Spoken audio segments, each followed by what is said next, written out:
अरे भाई, तुम्हारे मालिक कहाँ हैं? सुनते हो? तुम्हारे मालिक कहाँ हैं? है? अरे जवाब क्यों नहीं देते? बदतमीज। सुनो, उस पर गुस्सा करने से क्या होगा? वो तो गूंगा बहरा है। क्या चाहिए तुम्हें? मैं मालिक श्रीनाथ से मिलना चाहता हूँ। वो उस कमरे में है, लेकिन किस लिए मिलना चाहते हैं उनसे? ये मैं उन्हीं से कहूंगा।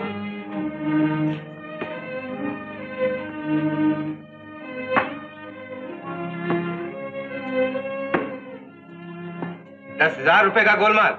अगर 3 दिन के अंदर हिसाब ठीक नहीं हुआ तो तुम सिर्फ नौकरी से ही नहीं निकाले जाओगे, बल्कि तुम्हें जेल की भी हवा खानी पड़ेगी। लेकिन हुजूर। कौन हो तुम? क्यों अंदर चले आ रहे हो? आज तुम अपने बड़े भाई को भी नहीं पहचान रहे हो श्रीनाथ।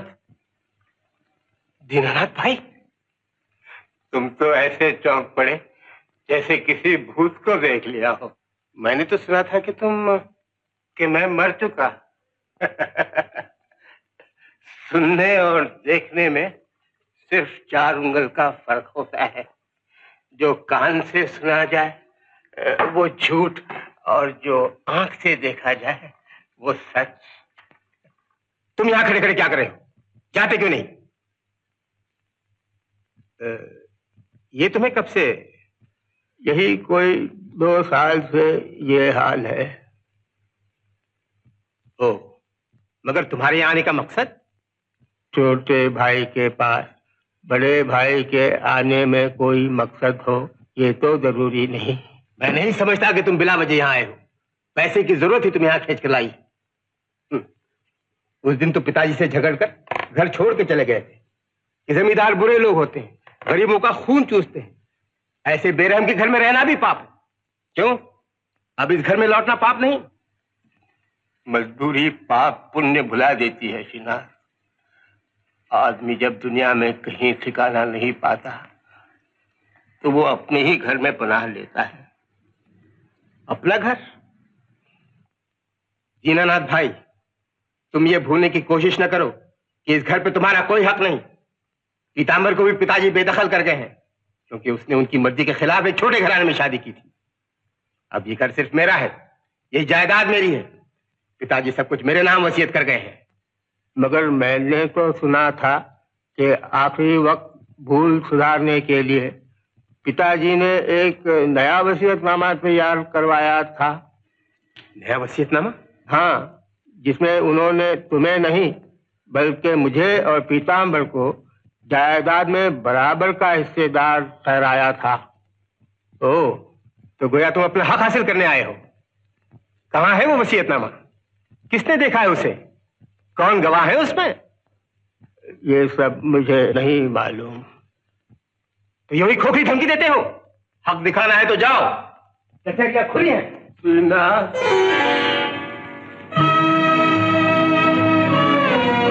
ऐसा क्यों कहते हो सीना?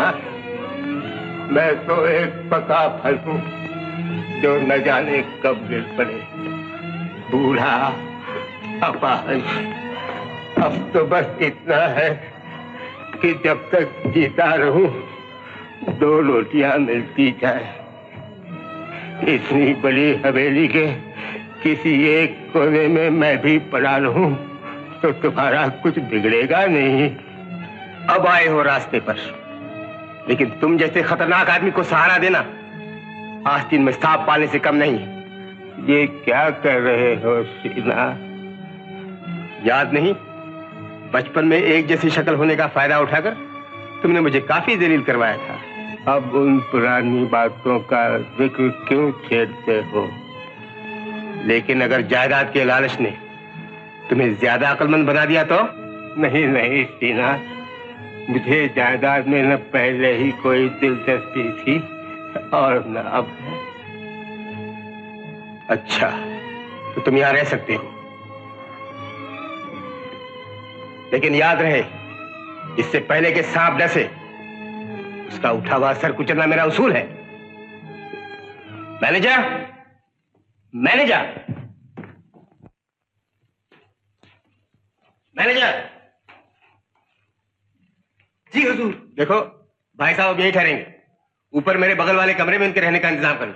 बहुत अच्छा। और सुनो, शाम को मैं शहर जाऊंगा। ड्राइवर से को गाड़ी तैयार है। बहुत अच्छा।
मेरा दिल दिल दिल दिल दिल ना दिल लेकर किधर चला, मेरा दिल दिल दिल दिल दिल ना दिल लेकर किधर चला, तेरे दिल से मेरे दिल का ये भी होना है फैसला, मेरा दिल दिल दिल दिल दिल ना।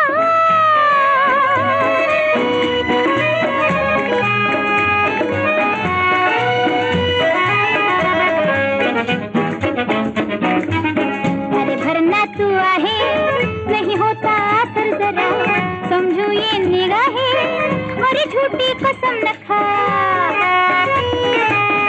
अरे भरना तू आहे नहीं होता असर जरा, समझू ये निगाहें अरे झूठी कसम न खा, मिल मत गले औरों पे जादू चला, मेरा दिल दिल दिल दिल दिल ना दिल लेकर किधर चला, मेरा दिल दिल दिल दिल दिल ना दिल लेकर किधर चला, तेरे दिल से मेरे दिल का ये भी होना है फैसला, मेरा दिल दिल दिल दिल दिल ना।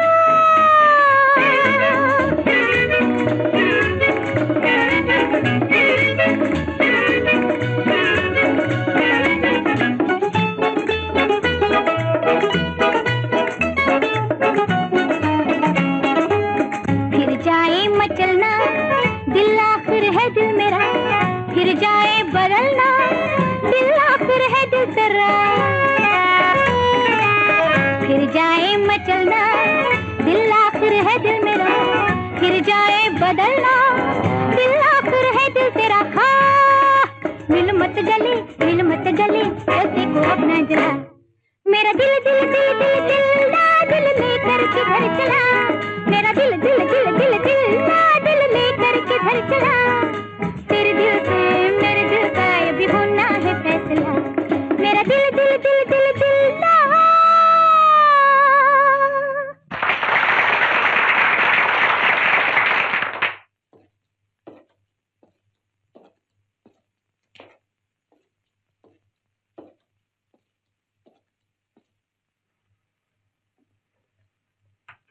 श्रीनाथ, तुम क्या तुम्ही ने मिलने के लिए मुझे यहाँ बुलाया?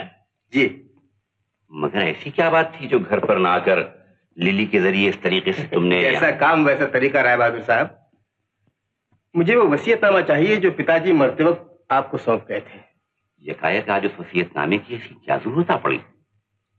बात यह है कि जिस चीज की कीमत मैं अदा कर चुका हूँ वो चीज मुझे मिलनी ही चाहिए। मालूम होता है तुम्हारा यकीन मुझ पर से उठ गया है। अचानक दीनानाथ के लौट आने से शायद तुम डर गए हो। डरने की कोई बात नहीं। ये बताओ कि अब उसकी कितनी कीमत तुम मुझे दे सकते हो? क्यों, क्या वो 20,000 जो मैं आपकी जेब में डाल चुका हूं काफी नहीं? वो तो सिर्फ मेरे खामोश रहने की फीस थी। अब दीनानाथ के वापस आ जाने से इस वसीयतनामे की कीमत बहुत ऊंची पहुंच चुकी है। 20 लाख की जायदाद हासिल करने के लिए तो 1-2 लाख दीनानाथ ही मुझे दे सकता है। आप मुझे धोखा दे रहे हैं, मुझसे बेईमानी कर रहे हैं। जानते हैं आपके इस बदलते हुए रुख का नतीजा क्या होगा? मेरे लिए या तुम्हारे लिए? आपकी इस बदनीति का ऐसा मजा चखाऊंगा कि जिंदगी भर याद है। श्रीनाथ, आपे से बाहर होने की जरूरत नहीं। मैं चाहूं तो तुम्हें दर दर का भिखारी बना सकता हूँ। मुझे धमकी देते हो? क्या समझ रखा है? अभी फैसला किया। ये तुम क्या करते? तुम नहीं जानती लिली? तुम नहीं जानते। इस वक्त राय बहादुर हमारे मेहमान है, हमने उनको बुलाया। कोई बात नहीं लिली, अगर इससे मैंने अपनी इस बेइज्जती का बदला नहीं लिया तो मेरा नाम जानकी नाथ नहीं। राय बहादुर प्लीज हमारी बात सुनिए। He's gone. ये तुम अच्छा नहीं किया, अभी तुमको बिल नहीं मिलेगा। जैसे भी हो मैं उसे हासिल कर लूंगा। पर हाउ, कैसे? वो मुझ पर छोड़ो, लेकिन डार्लिंग तुम्हें मेरी मदद करनी होगी। Sure. चलो।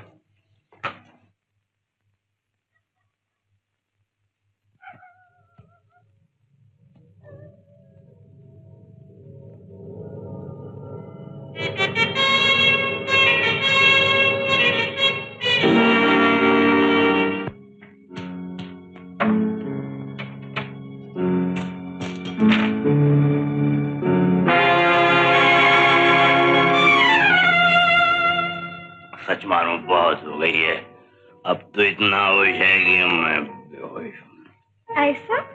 तो तुम आराम करो डैडी, जाओ।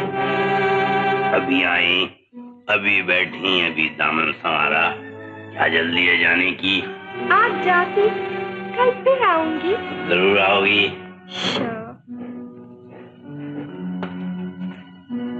Good night.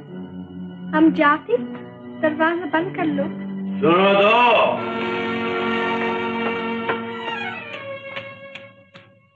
चली गई, मर्जी तुम्हारी। Good night.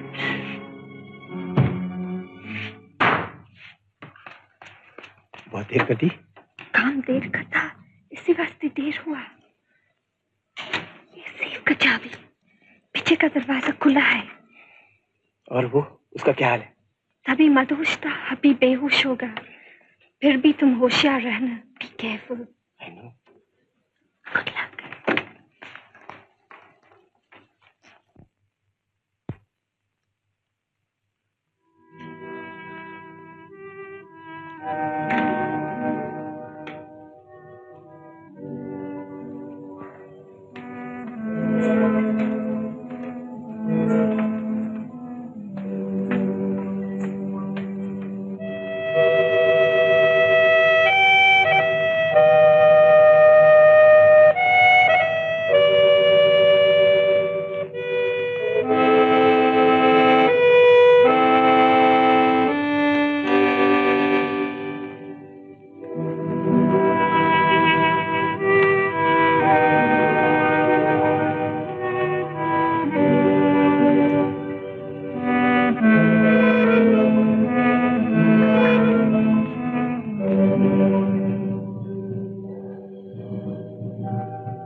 श्रीनाथ तुम? हाँ, मैं श्रीनाथ। वसीयतनामा मुझे दो फौरन। चाबी तो दो।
सो गए थे क्या?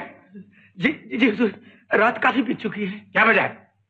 2:30 बज चुके। हाँ, 2:30 बज गए? ओह, नर्स को बुलाओ। वो तो आप ही से छुट्टी लेकर शहर गई है, कल आएगी। तुम क्या देख रहे हो? डॉक्टर कहाँ है? डॉक्टर, डॉक्टर, डॉक्टर, जाने क्यों मुझे बड़ी घबराहट हो रही है। एक अजीब सी दहशत महसूस हो रही है। दहशत? हाँ, मैं शहर से लौट रहा था तो मुझे ऐसा लगा कोई मेरा पीछा कर रहा है, कोई मुझे मार डालना चाहता है। नहीं, आपको वहम हो गया होगा। यहाँ जान पर बनी है और तुम वहम की बात कर रहे हो। घबराने कोई बात नहीं, मैं भी इंजेक्शन दे देता हूँ। इंजेक्शन 2 साल से इंजेक्शन दे करके तुमने मेरा जिस्म छल्ली बना डाला। तुम यहाँ इंजेक्शन लिए फिरोगे और कोई मुझे छुरा करके भोग देगा। मैनेजर, सुना है शहर में राजेश नाम का एक प्राइवेट डिटेक्टिव है, तुम उसे तार दे फौरन यहाँ चला जी। उसे मुंह मांगी फीस दूंगा। जी उसको। खून खून खून, राव बहादुर जानकीनाथ का खून हो गया। बहादुर जानकीनाथ का खून हो गया। कमाल है, अजीब जमाना आ गया। बात बात पे खून, कहने के इंसान का खून क्या वो नरियल के पानी से भी क्या गुजरा हो गया? दाद तेरी।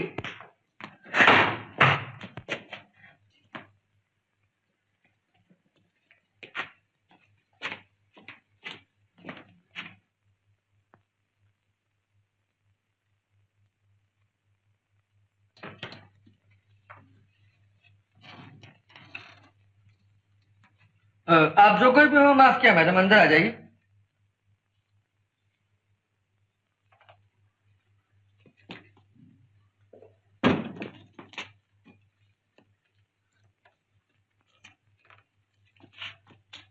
मुझे मिस्टर राजेश कुमार से मिलना है। जी हाँ, वो तो जाहिर है, अगर मिलना ना होता तो भला बात ही क्यों?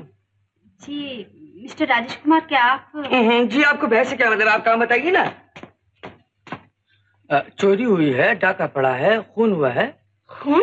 जी हाँ, मेरे ख्याल से तो खून ही हुआ होगा। अब आप कल रात की बात देखिए ना, राय बहादुर जानकीनाथ जी का खून हो गया। पुलिस खूनी की तलाश में है, लेकिन आप जरा सोचिए, जब तक यहाँ से मदद नहीं जाएगी पुलिस भी आकर करेगी क्या?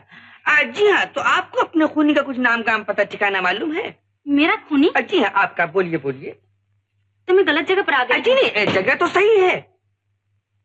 तो शायद आपके होशो हवास दुरुस्त नहीं मालूम। जी नहीं, ऐसी भी कोई बात नहीं है। मुझे आपका खून का केस न मालूम होके कोई मोहब्बत का केस मालूम होता है। मोहब्बत? जी हाँ, आप मोहब्बत में नाकाम हुई हैं और आपके आशिक आपके खुतूत दिखा के आपसे कोई बहुत बड़ी रकम बंद कीजिए अपनी बकवास।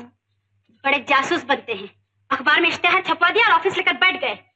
अगर यही जासूसी आपने विलायत में सीखी है, ये जानती तो मैं यहाँ कभी नहीं आती।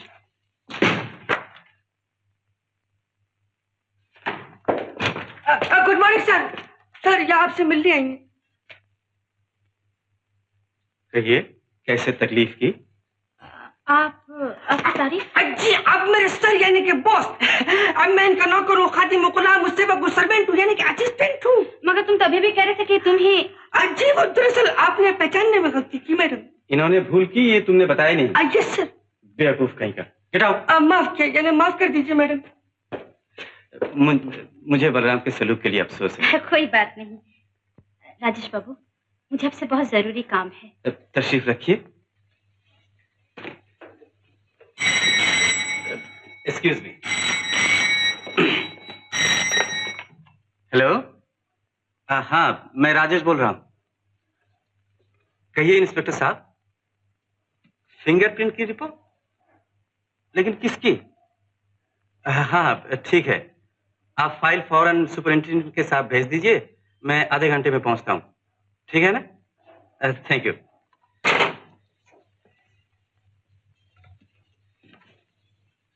हाँ तो कहिए। मुझे शोभा कहते हैं, मैं आपको एक तकलीफ देने आई हूँ। कहिए, मैं आपकी क्या खिदमत कर सकता हूँ? आपको मेरे साथ चलना होगा। कहाँ? जीतपुर? आपको कैसे मालूम हुआ? ये क्यों भूलती हैं कि मैं एक डिटेक्टिव हूँ?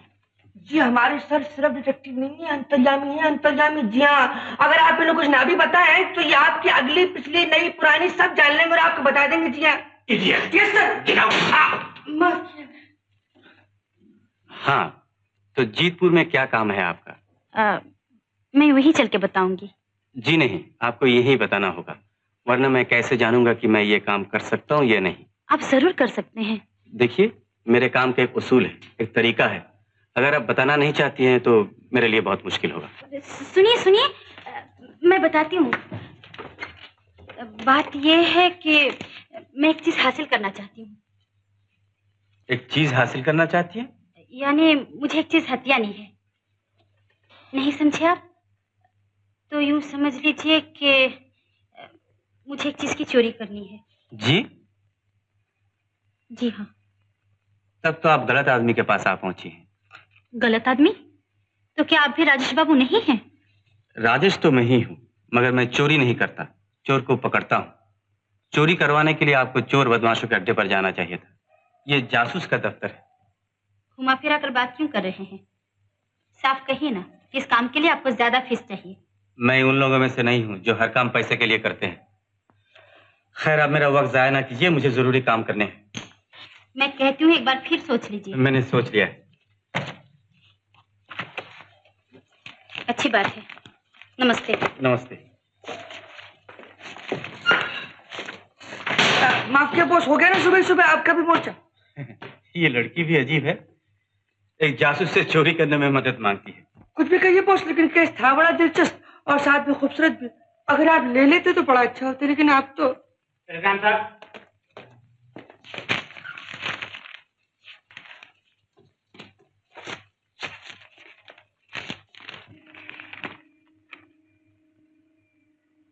जीतपुर के रईस श्रीनाथ को जान का खतरा है, फौरन बुलाया।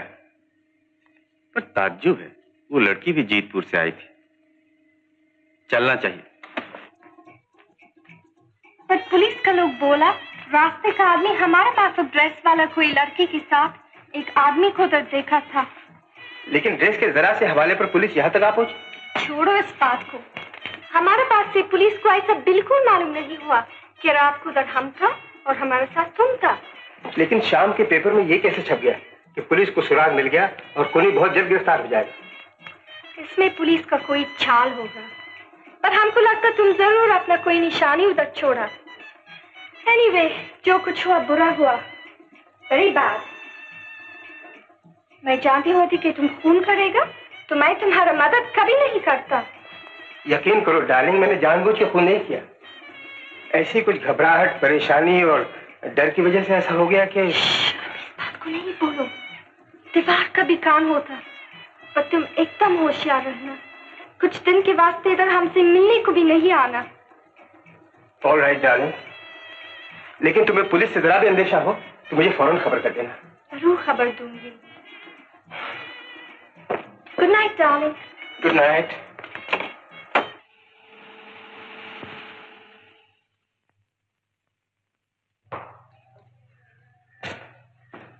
मुझे जरा देर हो गई। अरे, आप लोगों ने अभी तक शुरू नहीं किया? Carry on, carry on.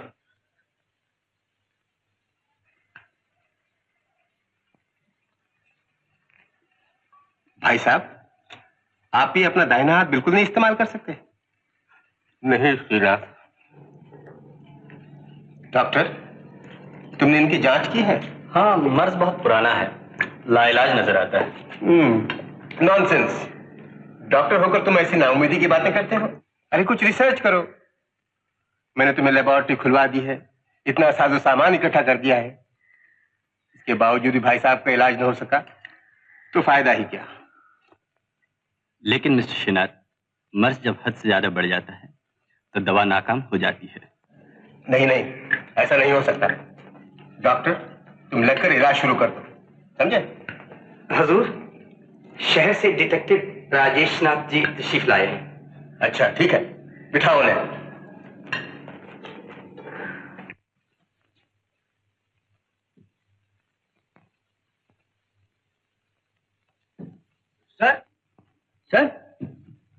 Sir होना की मूर्ति कम से कम 2000 साल पुरानी है। इसकी बनावट से पता चलता है कि इसका कारीगर या तो चीन का या मिस्र का रहने वाला कोई आदमी होगा। बलराम, तुम अपनी अकलमंदी ऑफिस में ही छोड़कर आए होते तो ज्यादा अच्छा होता। मेरे ख्याल से आप ही मिस्टर राजेश हैं। जी हाँ, नमस्ते। नमस्ते। ये कौन है? ये मेरे साथ आया है। इन्हें जरा बाहर जाने के लिए कहिए। बलराम, लेकिन माफ किया, मैं तो इनका असिस्टेंट हूँ। तुम जरा बाहर जाओ। बहुत अच्छा। आपका तार मिलते ही मैं चला आया, लेकिन मैनेजर साहब की बातचीत से यह पता नहीं लगा कि आपको किस तरह का खतरा है। लिखा तो था कि जान का खतरा है। किसी से दुश्मनी है आपकी? दुश्मनी? मेरी तरफ से तो नहीं। किसी पर शक है? यूं तो इंसान घबराहट में हर किसी पर शक करता है, लेकिन मुझे किसी खास आदमी पर शक नहीं। लेकिन खतरे की वजह क्या हो सकती है? ये मुझे नहीं मालूम। आप पता लगाइए ना मिस्टर राजेश, मैंने आपको अपनी हिफाजत के लिए बुलाया है। हुजूर, क्या? आपके लिए दवा। दवा?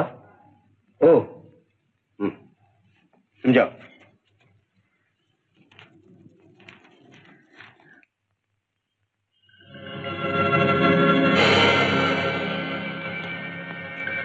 मिस्टर राजेश, मैं जरा कुछ थक गया हूँ, इस वक्त मैं चला जाता हूँ। सुबह आपसे बातचीत होगी। और हाँ, आपके यहाँ रहने का इंतजाम करा देता हूँ। Thank you, don't worry, good night.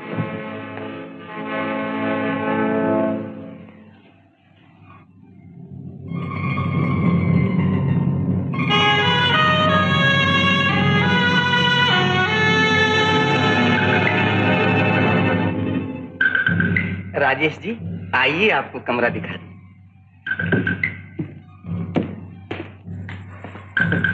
माफ कीजिए, कमरे में तो ताला लगा हुआ है। आप ऊपर चलिए, मैं चाबी लेकर आया।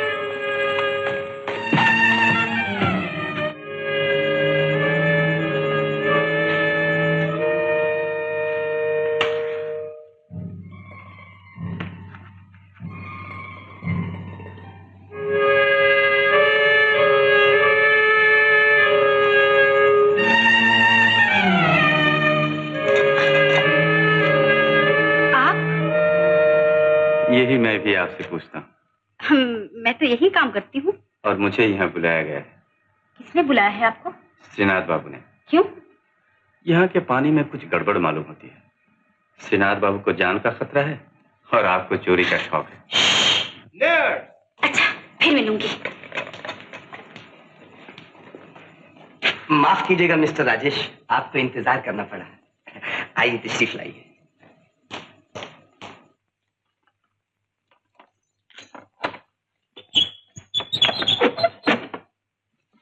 श्रीनाथ बाबू का कौन सा कमरा है? वो उस तरफ दूसरा कमरा है।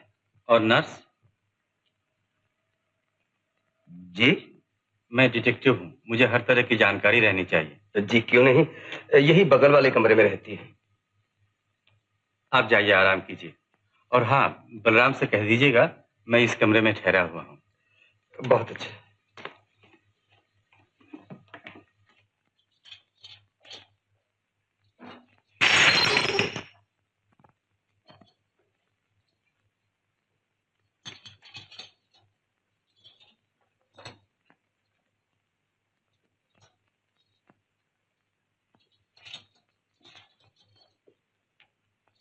खबरदार, अगर अपनी जगह से कदम भी हिले तो गोली मार दूंगा। देखो मैं छूट नहीं कहता हूँ, पिस्तौल है मेरी जेब में। बोलो क्या स्कीम बना रहे थे तुम लोग? का? स्कीम का? अरे आइसक्रीम नहीं, स्कीम। मैंने तुम दोनों को रंगे हाथों पकड़ा है। बोलो क्या इरादे हैं तुम्हारे? पर तो हो कौन जो हमरा ऊपर धौंस जमात हो? अच्छा, बड़ी भोली हो। देखो सीधी तरह गुनाह कबूल कर लो, वरना तुम दोनों को फांसी के तख्ते पर लटकवा दूंगा। अरे बहुत बड़बड़ ना करा, जानत नहीं हम के हैं। जाने कहां से घर में घुस आए ले और हमें को धमकी देते हैं। चलो निकलो। अरे रहने दे, जबान संभाल के बात कर। जानती है मैं कौन हूँ? ठीक करवा दूंगा तुम दोनों को। जब तू ठीक करवा तो करवा, पहले हमें तो ठीक कर दे। अरे अरे अरे चंपा, ये झगड़ा क्या मचा रखा है तुम लोगों ने? मैंने साहब देखिए, आप इन दोनों को अभी पुलिस के हवाले कर दीजिए। ये लोग न जाने इशारों में क्या क्या बातें करते हैं। इनके इशारों में कोई बहुत बड़ा राज है। अरे भाई, ये दोनों तो घर के नौकर हैं। ये दरबान की लड़की चंपा है और ये गूंगा बहरा नौकर। बताओ भला, ऐसे इशारा ना नहीं तो पगला फाड़ फाड़ के बात करें। अजी तो तुमने मुझसे पहले क्यों नहीं कहा? खैर जाने दो। देखो राजेश जी ऊपर के कमरे में हैं, तुम परेशान मत होना। अजी मैं भला क्या परेशान होऊंगा? मैं तो दूसरों को परेशान करने के लिए पैदा हुआ हूँ। अच्छा खैर, झगड़ा बड़ा मत करना। माफ किया मिस चंपा, माफ करना, मुझसे बहुत बड़ी गलती हो गई। वैसे तो तुम बड़ी अच्छी लड़की हो, लेकिन तुम्हें राय देता हूँ, अगर तुम्हें आइंदा किसी से इशारों में बात करनी हो ना तो मुझसे करना। मेरा नाम मिस्टर बलराम है, मैं इधर बगल के कमरे में ठहरा हुआ हूँ। लेकिन मैं तो तुम्हारी मेहनत और काबिलियत की दाद देता हूँ डॉक्टर। आज तक तो सुना नहीं कि दमा जैसी लाइलाज बीमारी सिर्फ एक ही इंजेक्शन से ठीक हो जाए, लेकिन वाह, तुमने तो वो भी कर दिखाया। ये जो कुछ कामयाबी मुझे हासिल हुई है सिर्फ आपकी मदद से। मैं चाहता हूं कि तुम्हारी इस कीमती इजाद का पेटेंट यानी रजिस्टर बाकायदा कर लिया जाए। मुझे कोई एतराज नहीं, लेकिन शर्त यह कि फायदे में आप और मैं आधे आधे के हिस्सेदार हूं। हिस्सेदार? तुम मेरे नौकर हो, मैं तुम्हें तनख्वाह देता हूँ। ये तनख्वाह तो आप अपने इलाज और देखभाल के लिए देते हैं, इजाज के लिए नहीं। वाह, आज तुम ये कैसी बातें कर रहे हो? तो आप समझते हैं इस तनख्वाह के लिए मैं उतनी बड़ी नौकरी छोड़कर यहाँ आ पड़ा हूँ? नहीं, तुम यहाँ इसलिए हो कि मैंने तुम्हें अपनी जायदाद का ट्रस्टी बनाया है और तुम्हारे एक्सपेरिमेंट्स के लिए इतनी बड़ी लेबोरेटरी खोलकर पानी की तरह रुपया बहाया है। ये रुपया लेबोरेटरी किस काम आती अगर मेरा दिमाग न लगा होता? मुझे मालूम था कि तुम्हारा लगा हुआ दिमाग इस कदर चलने लगेगा। मैंने अच्छा ही किया कि तुम्हारी गैर हाजिरी में इजाद के फॉर्मूला की नकल हासिल कर ली। मेरे साथ ये फर्क क्या आपने? हद है जलालत की। जबान संभाल कर बात करो डॉक्टर। खैरियत चाहते तो फॉर्मूले की नकल मुझे वापस कर दीजिए, वरना क्या कर लोगे? ये मेरे लिए जिंदगी और मौत का सवाल है, उसके लिए मैं कुछ भी कर गुजरूंगा।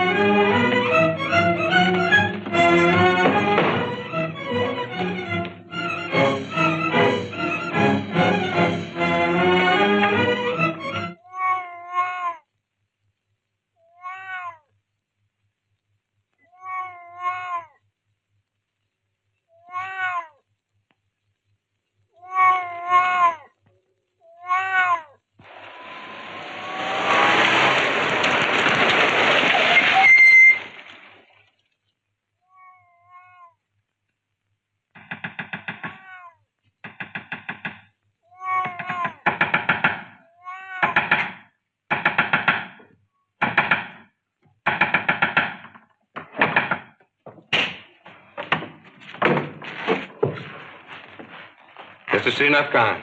जी, कहिए क्या काम है? काम उन्हीं से है। कहाँ है वो? वो तो अपने कमरे में होंगे, आइए। अरे मिस्टर राजेश। अरे इंस्पेक्टर सिन्हा, आप यहाँ? मुझे श्रीनाथ बाबू ने अपनी हिफाजत के लिए यहाँ बुलाया है। तो मुझे अफसोस है मिस्टर राजेश कि मैं आपकी हिफाजत में दखल देने आया हूँ। मतलब ये कि मेरे पास मिस्टर श्रीनाथ की गिरफ्तारी के वारंट्स हैं। हुजूर की गिरफ्तारी? किस सिलसिले में? उन पर राय बहादुर जानकीनाथ के कत्ल का इल्जाम है। कहाँ है उनका कमरा? जल्दी चलो।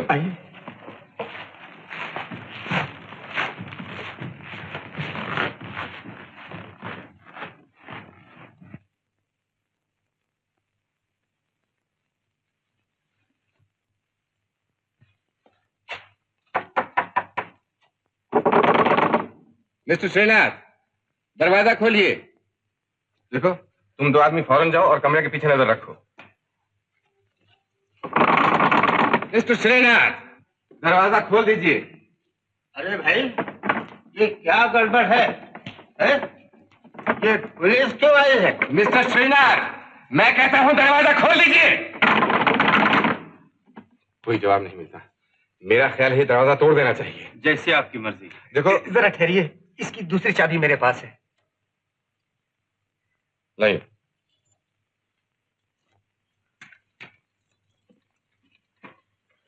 आप लोग जरा दूर रहिए।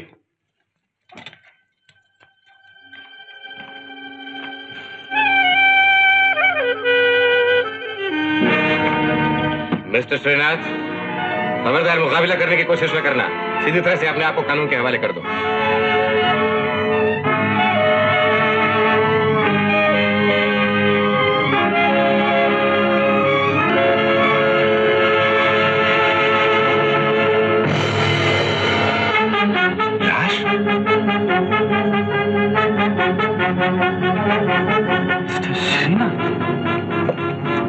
सरकार, तुम कमरे की बत्ती जलाओ जरा। मेरा भाई, मेरा भाई। आप लोग बाहर ठहरिए, अंदर नहीं आ सकते। मुझे देखने दीजिए, मैं डॉक्टर हूँ। जब जरूरत होगी तो बुलवा लिया जाएगा।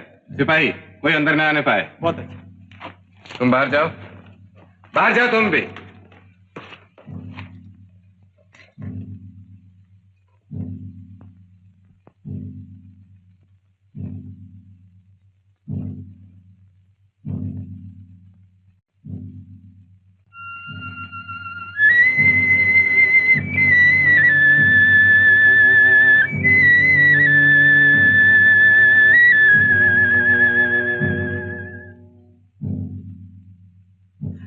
इन्हें जान का खतरा पहले ही से ही था और इन्होंने मुझसे कहा भी था इनको कोई जान से मार डालना चाहता है। कौन?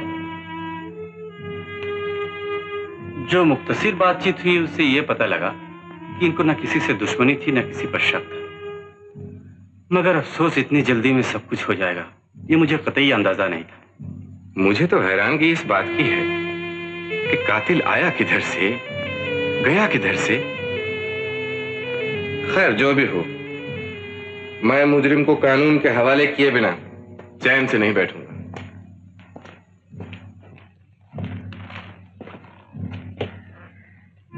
मैं आप लोगों को आगाह किए देता हूं कि इस हवेली में रहने वाला कोई भी आदमी पुलिस की इजाजत के बिना बाहर नहीं जा सकता। इसका मतलब ये कि आप हम लोगों पर शक करते हैं? मतलब ये है कि हो सकता है आप सब बेकसूर हो, मगर कानून की रूह से हर तरह की तहकीकात और तफ्तीश करना पुलिस का फर्ज है। मैं आप लोगों के बयानात लेने के लिए कल सुबह यहाँ आऊंगा, लेकिन उससे पहले लाश का पोस्टमार्टम हो जाना जरूरी है। राम सिंह, तुम लाश उठवाने का बंदोबस्त करो। आप लोग जा सकते हैं, मैं ये दरवाजा बंद करूंगा। इंस्पेक्टर सिन्हा,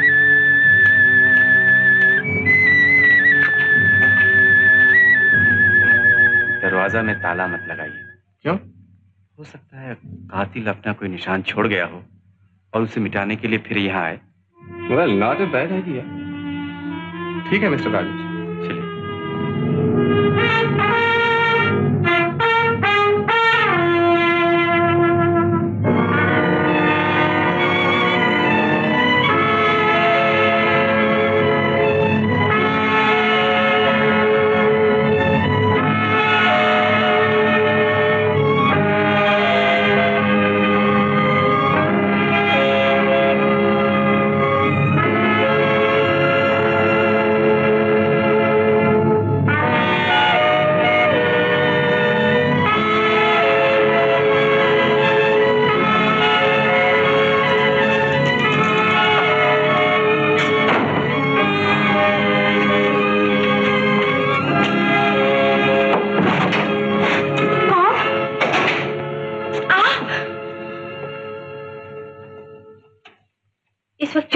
कमरे में आपकी मौजूदगी का मतलब? जिस चीज को आप चुरा कर लाई हैं उसे हासिल करना। इससे पहले कि एक जवान लड़की के कमरे में छिपने का इल्जाम आप पर लगे, आप चुपचाप यहाँ से खिसक जाइए। जवान लड़की की राय के लिए शुक्रिया, लेकिन जिस कमरे में कत्ल हुआ उसी कमरे में जाकर चोरी करना सिर्फ इल्जाम से ही वास्ता नहीं रखता, बल्कि दोहरे गुनाह को साबित करता है। लाइए, दे दीजिए मुझे। मगर आप इसका करेंगे क्या? चीज क्या है जाने बगैर कैसे बता सकता हूँ? मान लीजिए ये कोई बिल्कुल मामूली चीज हो तो? इतनी मामूली कि जिसे चुराने के लिए आप मुझसे मदद लेने गई थी और अब जान खतरे में डालकर उसे चुरा कर ले आई है। कभी कभी एक के लिए बिल्कुल मामूली चीज दूसरे की जान भी बचा लेती है। जान ले भी लेती है, जैसे कि आज हुआ। लेकिन आप यकीन कीजिए, इस चीज से या मुझसे श्रीनाथ बाबू के खून का बिल्कुल कोई वास्ता नहीं है। यकीन तब हो जब मुझे मालूम हो जाए चोरी किस चीज की हुई है। ओह, तो देखिए।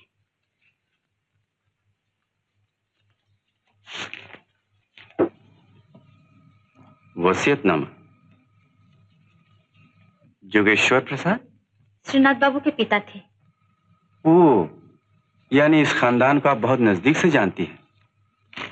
तब तो पुलिस को श्रीनाथ बाबू के खूनी का पता लगाने में आपके बयान से बहुत मदद मिलेगी। नहीं नहीं, मैं पुलिस में कोई बयान नहीं दूंगी, लेकिन आप मुझे कसूरवार ना समझ बैठे, इसलिए मैं आपको सब कुछ सच सच बताती हूँ।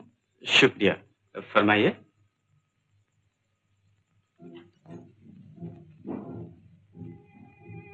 जोगेश्वर बाबू यहाँ के बहुत बड़े जमींदार थे। उनके 3 बेटे थे, दीनानाथ, श्रीनाथ और पीताम्बर।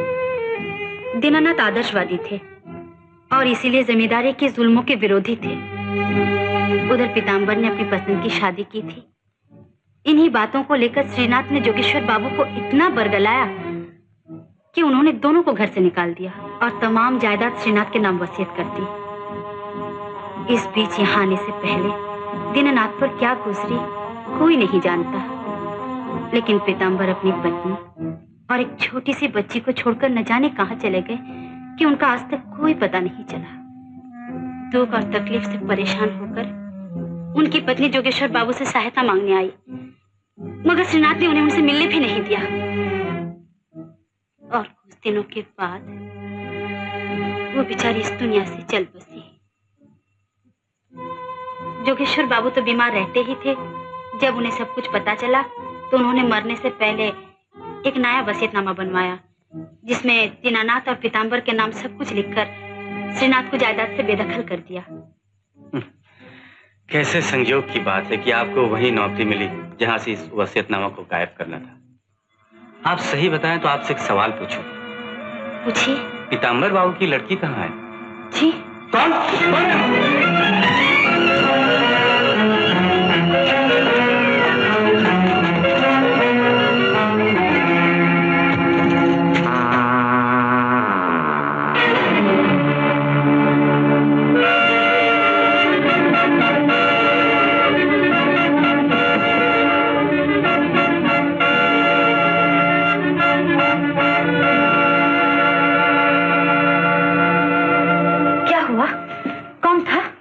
यही सोच रहा हूँ।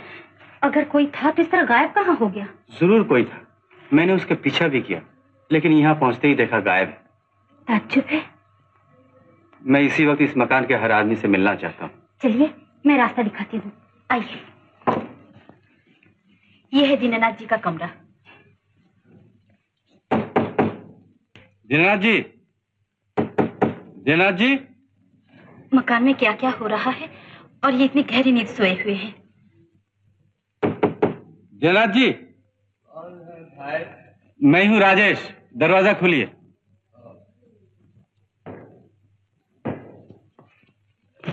माफ कीजिएगा, बेवक्त आपको तकलीफ दी। कोई बात नहीं, कहिए। क्या आपने किसी को खिड़की से गुजरते हुए अभी अभी देखा? खिड़की से? मैं तो सो रहा था। श्रीनाथ का ख्याल करते करते पता नहीं कब आंख लग गई। क्या बात है? कौन था? पता नहीं, मगर कोई था जरूर, काला लवादा ओढ़े हुए। काला लवादा ओढ़े हुए? जी हाँ, मेरी आहट पाते ही वो भाग गया। मैंने पीछा भी किया, मगर पूरब के बरामदे का मोड़ घूमते ही देखा कि वहां कोई है नहीं।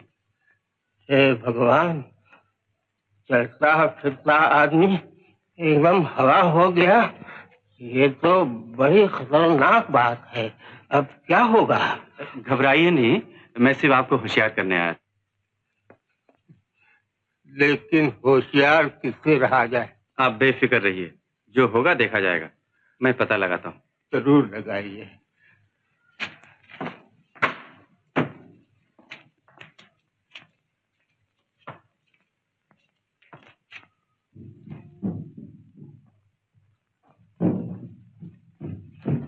सिपाही। जी सरकार। तुमने हवेली में अभी किसी को घुसते देखा? नहीं सरकार। और बाहर निकलते? नहीं सरकार। अच्छा जाओ। इधर आइए।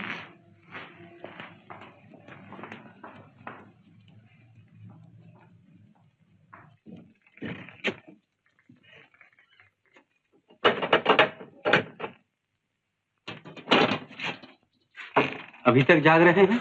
नींद नहीं आई क्या? जी, आज इन आंखों में नींद कहाँ, मालिक के चले जाने के गम से। मैनेजर साहब, राजेश बाबू ये जानना चाहते हैं कि इस हवेली में आपने कभी कोई अजीब वाकया देखा है? अब इससे बड़ा वाकया क्या हो सकता है कि मालिक का खून हो गया? नहीं नहीं, हमारा मतलब ये है कि भूत प्रेत। भूत प्रेत? हाँ। वैसे तो ये हवेली भूतिया हवेली के नाम से बदनाम ही है, लेकिन साल भर पहले एक बार। क्या देखा था आपने साल भर पहले? इंसान क्या हवा समझी, बला की फुर्ती थी उसमें। एकाएक नजर आई और पलक झपकते ही गायब हो गई। उन दिनों कौन कौन थे इस मकान में? मालिक थे, मैं था, और डॉक्टर साहब के अलावा सभी नौकर चाकर तो थे ही। डॉक्टर साहब भी थे? जी हाँ, डॉक्टर साहब उन दिनों यही थे। अच्छा, अब आप आराम कीजिए। चलिए शोभा देवी।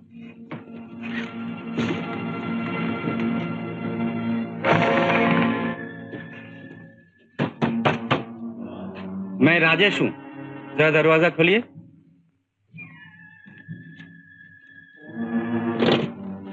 माफ कीजिएगा, इस वक्त आपको तकलीफ दी। आपसे जरा काम था। आइए। इतनी रात गए, आप अभी तक सोए नहीं? देख तो रहे हैं आप, मगर सिर्फ यही जानना चाहते हैं या कमरे की तलाशी भी लेना चाहते हैं? आप गलत समझ रहे हैं। मेरे सर में बहुत जोर से दर्द हो रहा था, इसीलिए सोचा कि आपसे कोई दवा मिल जाए। सर या पेट का दर्द मर्ज से नहीं, मर्जी से होता है। असलियत का पता बना और डॉक्टर के बस की बात नहीं। खैर, ये दवा दे देता हूँ, खाकर पानी पी लीजिएगा। Thank you. सर में दर्द होगा भी तो चला जाएगा और नहीं होगा भी तो दवा नुकसान नहीं करेगी। तुमको भी दो नर्स? मुझे? मुझे क्यों? मर्ज का कोई मरीज का हमदर्द को भी हो जाया करता है ना, और जबकि इनके दर्द की खबर डॉक्टर से पहले तुम्हारे पास पहुंच गई, इसीलिए। आपका ख्याल गलत है। मुझे आपका कमरा पता नहीं था, इसीलिए इन्होंने सफाई देने की कोई जरूरत नहीं मिस्टर राजेश। Good night.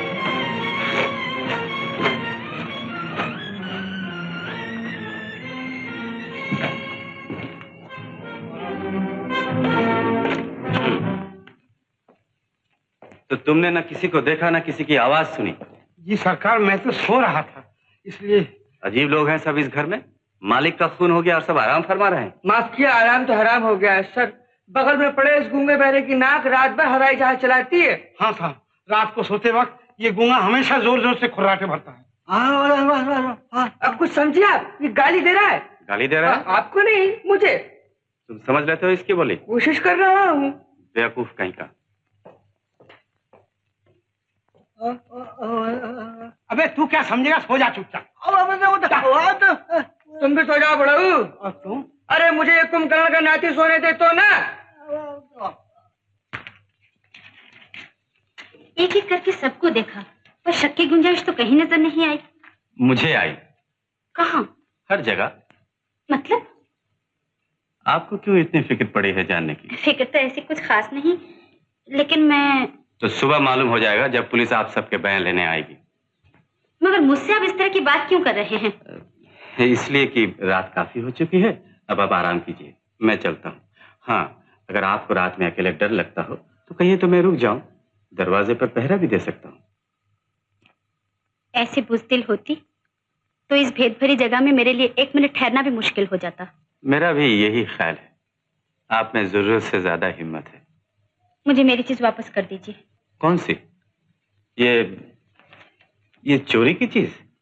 जी। इसे मेरे ही पास रहने दीजिए। मगर आप उसका करेंगे क्या? कल सुबह पुलिस के सामने इसे। आप मुझे फंसाना चाहते हैं? मैं सिर्फ कानून की मदद करना चाहता हूँ। Good night.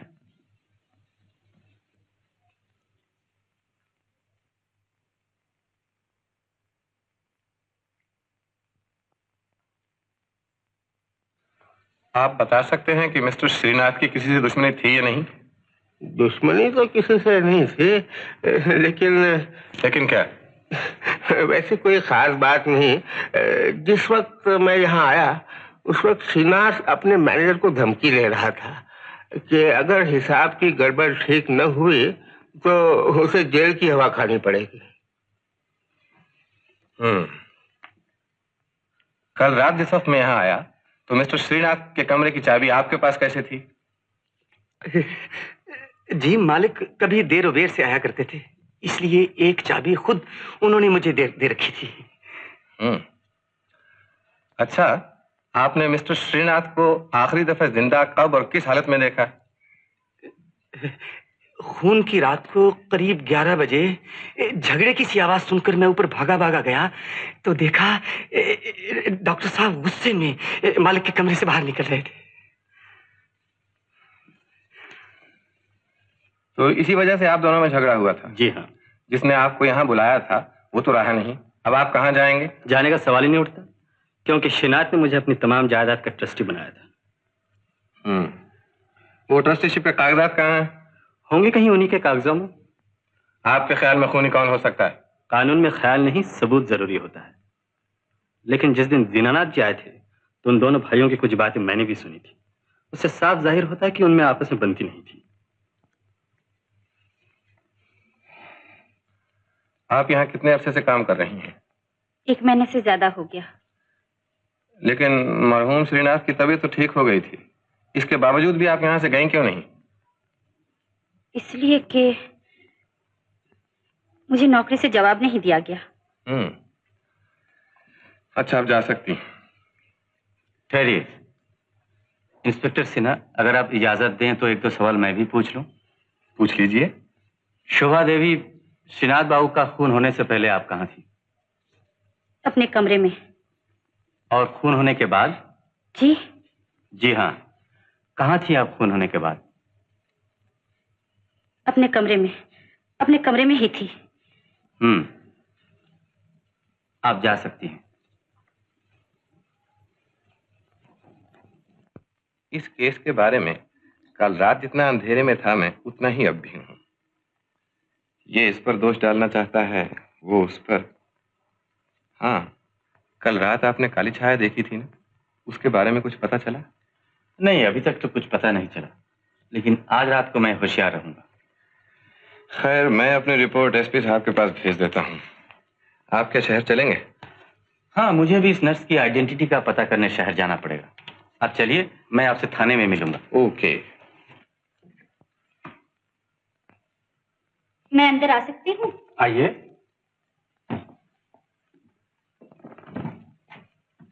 आपने पुलिस के सामने मेरे खिलाफ कुछ नहीं कहा, इसके लिए मैं आपको धन्यवाद देने आई हूँ। इसमें धन्यवाद की क्या बात है? मैंने वही किया जो मुनासिब समझा। आप जा रहे हैं? अब आप समझी थी मैं यहाँ रहने के लिए आया हूँ? मगर इतना बड़ा केस अधूरा छोड़कर जाना ठीक नहीं। ये केस तो अब पुलिस का है, और मैं जिसकी हिफाजत के लिए आया था वो तो अब रहा ही नहीं। तो रात को आपने मुझ पर नजर क्यों रखी थी? आदत से मजबूरी भी तो एक चीज होती है। उसी आदत से मजबूर होकर इतने बड़े केस को पूरा करने के लिए यहाँ रहना जरूरी क्यों नहीं समझते आप? इसलिए कि मेरे जाने में तो आप ही का फायदा है। मेरा फायदा? हाँ, मैं चला जाऊंगा तो आपके रास्ते का कांटा दूर हो जाएगा, फिर जहां जो चाहे चुराती रहिएगा। मजाक छोड़िए। जब तक काली छाया का भेद न खुले तब तक आप यहीं रहिए। आपको मुझसे इतनी दिलचस्पी क्यों हो गई है? दिलचस्पी? आपसे? मेरा मतलब ये कि मुझे नहीं मालूम श्रीनाथ जी आपको क्या फीस दे रहे थे, मगर मैं जो मुझसे बन पड़ेगा आपको देने से कभी इनकार नहीं करूंगी। आप तो जानते ही हैं कि मैं कोई काम सिर्फ पैसे के लिए नहीं करता। खैर, आप कहती हैं तो मैं ठहर जाता हूँ। वैसे भी मैं जा ही कहाँ रहा था। जी हाँ, मैं तो इसी केस के सिलसिले में शहर जा रहा था। शाम तक वापस भी आ जाऊंगा। अच्छा, मैं तो भूल ही गया था। ये लीजिए अपना वसीयतनामा, संभाल कर रखिएगा। रखने को तो रख लूं, लेकिन फिर काली छाया आ गई तो? वो आए, यही तो मैं चाहता हूँ। ये शिकार फंसाने के लिए चाह रहा है। यानी आपको मेरी जान की जरा भी परवाह नहीं? आपकी जान बचाने के लिए मैं अपनी भी जान दे दूंगा, लेकिन बड़े शिकार को फंसाने के लिए जाल भी बड़ा ही फेंकना चाहिए। बड़े खतरनाक है आप। हूं नहीं, मजबूरन बनना पड़ता है। अच्छा, मैं चलूं।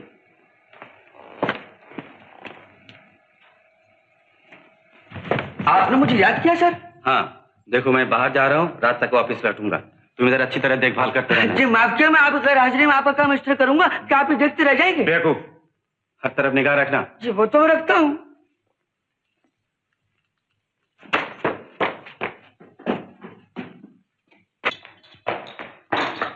अरे मैं चंपा, तुम यहाँ? अरे मैं तुम्हें सारा ढूंढता फिर रहा हूँ। हमसे कहाँ काम है तुम्हारा? बात ये है कि मेरा सर शहर गया है। भैया, सर शहर गया तो ये कहाँ है? अरे बाप रे, ये सर थोड़ी, वो सर मेरे बॉस। खैर छोड़ो सर। मैं चंपा, न जाने तुमने मुझ पर क्या जादू कर दिया। मैं अपने दिल पे हाथ रख के कहता हूँ चंपा, जब से तुम्हें देखा है मेरी नींद आराम। अगड़म बगड़म कहा कोई सुने तो क्या कहे? अरे यहाँ वाला कौन सुनने आ रहा है? वापस सुन भी लेगा तो क्या करेगा? शहर जाते वक्त बॉस मुझे सारी पावर दे के गए। अगर सारी आंकड़े दिखाएगा तो भले चाहे तुम्हारा वो मजनू गूंगा हो, चाहे वो दूसरा, मैं उसे फांसी पर लटकवा दूंगा। हाँ, तो हम पर काहे धौं जमात हो? हाय हाय, तुम पे भला क्या धौं जमाऊंगा? तुम्हारा तो मैं शायदा हूँ, मैं चंपा दीवाना हूँ। तुम शम्मा हो, मैं परवाना हूँ।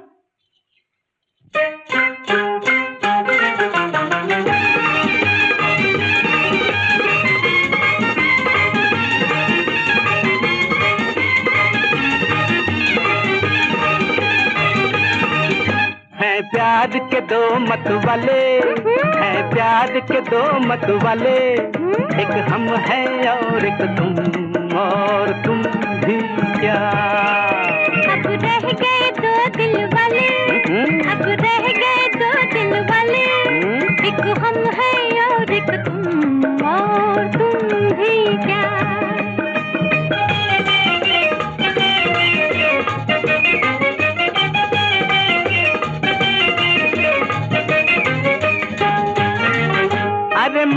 है दिल पर, तुझसे हूँ बढ़कर सीधा सादा सुंदर।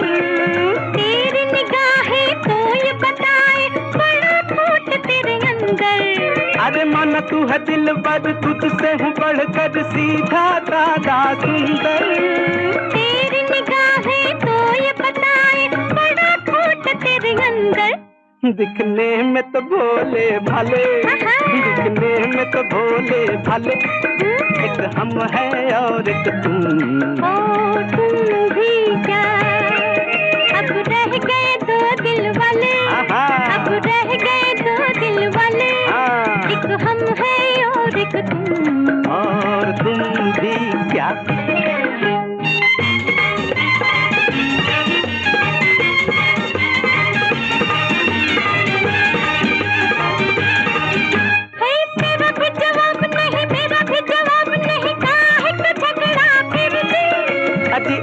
नजर से तुझे को देखे नहीं और कोई मर्जी। मेरा भी जवाब नहीं, मेरा भी जवाब नहीं, काहे को झगड़ा फिर भी। आज एक नजर से तुझे को देखे नहीं और कोई मर्जी।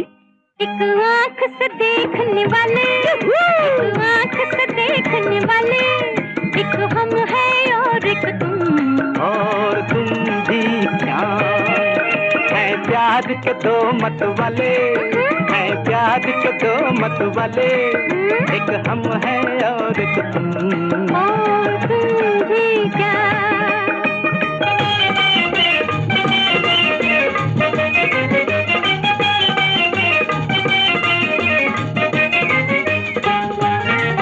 अरे नैन हमारे प्यारी सपनों की घोड़ा गाड़ी बैठ उड़ा ले आंचल।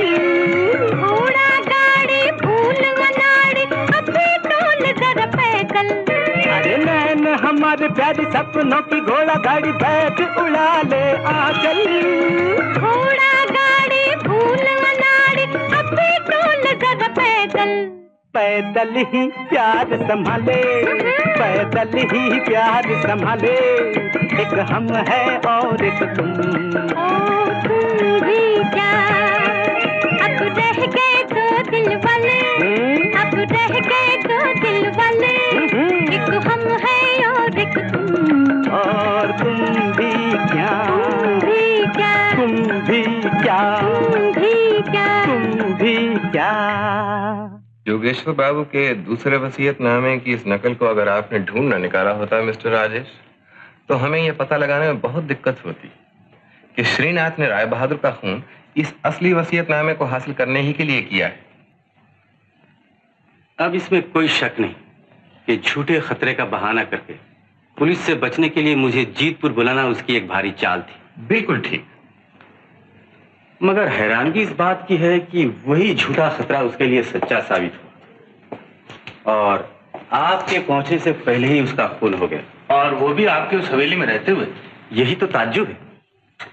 इन सब बातों से तो फिर मेरे ख्याल में यही जाहिर होता है कि मुझे चाहे जो हो, खून हवेली ही के किसी आदमी ने किया है। डॉक्टर, मैनेजर, दीनानाथ या फिर नर्स। नर्स? हाँ। आप भूलते हैं इंस्पेक्टर सिन्हा, जिस ताकत से श्रीनाथ पर छुरे का वार किया गया है वो उस कमजोर लड़की के बस की बात नहीं है। इस तरह तो फिर हम बूढ़े और अपाहज दीनानाथ को भी शक के दायरे से अलग कर सकते हैं। ठीक है, लेकिन ये आप कैसे कहते हैं कि मुजरिम घर में बैठा है? हो सकता है कि बाहर के किसी आदमी ने खून किया हो। बाहर के आदमी ने? जी हाँ, सबसे छोटा भाई पीताम्बर के बारे में किसी को कुछ पता नहीं। मुमकिन है जायदाद हासिल करने के लिए वो खुद काली छाया बनकर यहाँ आ गया हो। मतलब ये हुआ कि शक सभी पर है और सबूत किसी के भी खिलाफ नहीं। इंस्पेक्टर सिन्हा, ये बताइए कि काम कहाँ से शुरू किया जाए? आपका क्या विचार है? मेरा तो ये ख्याल है कि इसी रुमाल से ही काम शुरू करना चाहिए। यानी लिली से? जी हाँ।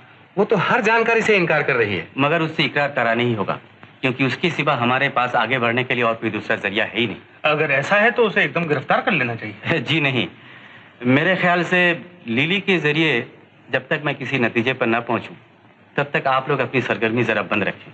क्योंकि मामला लड़की का है। नहीं, बल्कि इसलिए कि मामला खूनी के खून का है।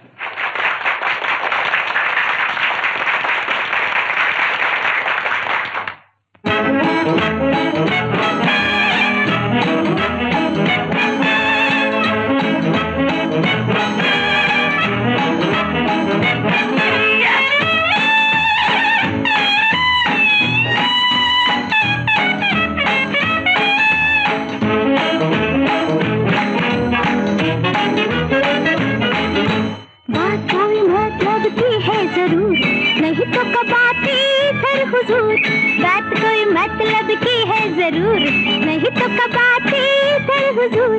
क्यों हो जी घबराए, सर झुकाए शर्माए, क्यों हो जी घबराए, सर झुकाए शर्माए। हम गरीबों में आए, था तुम्हें तो बड़ा हुरूर, बात कोई मतलब की है जरूर, नहीं तो कब आते दर हुजूर। बात कोई मतलब की है जरूर, नहीं तो कब आते दर हुजूर।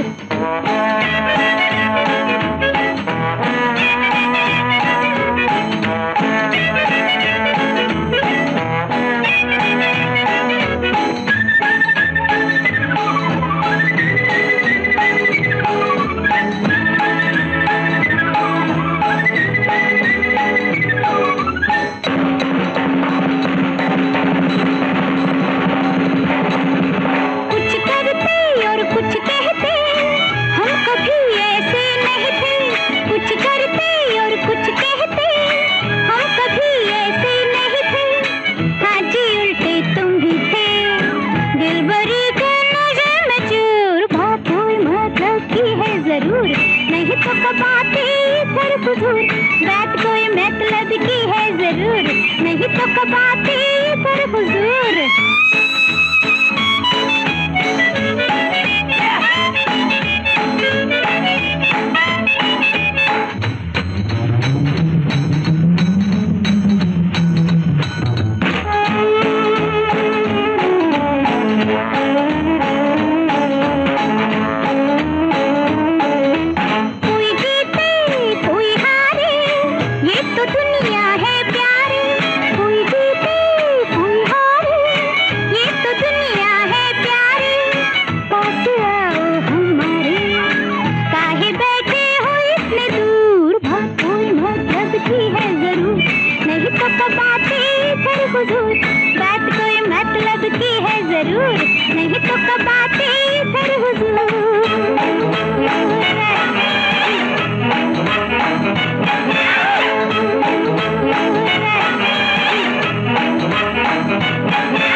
Thanks for the flowers. Okay. Good night. Good night. Good night.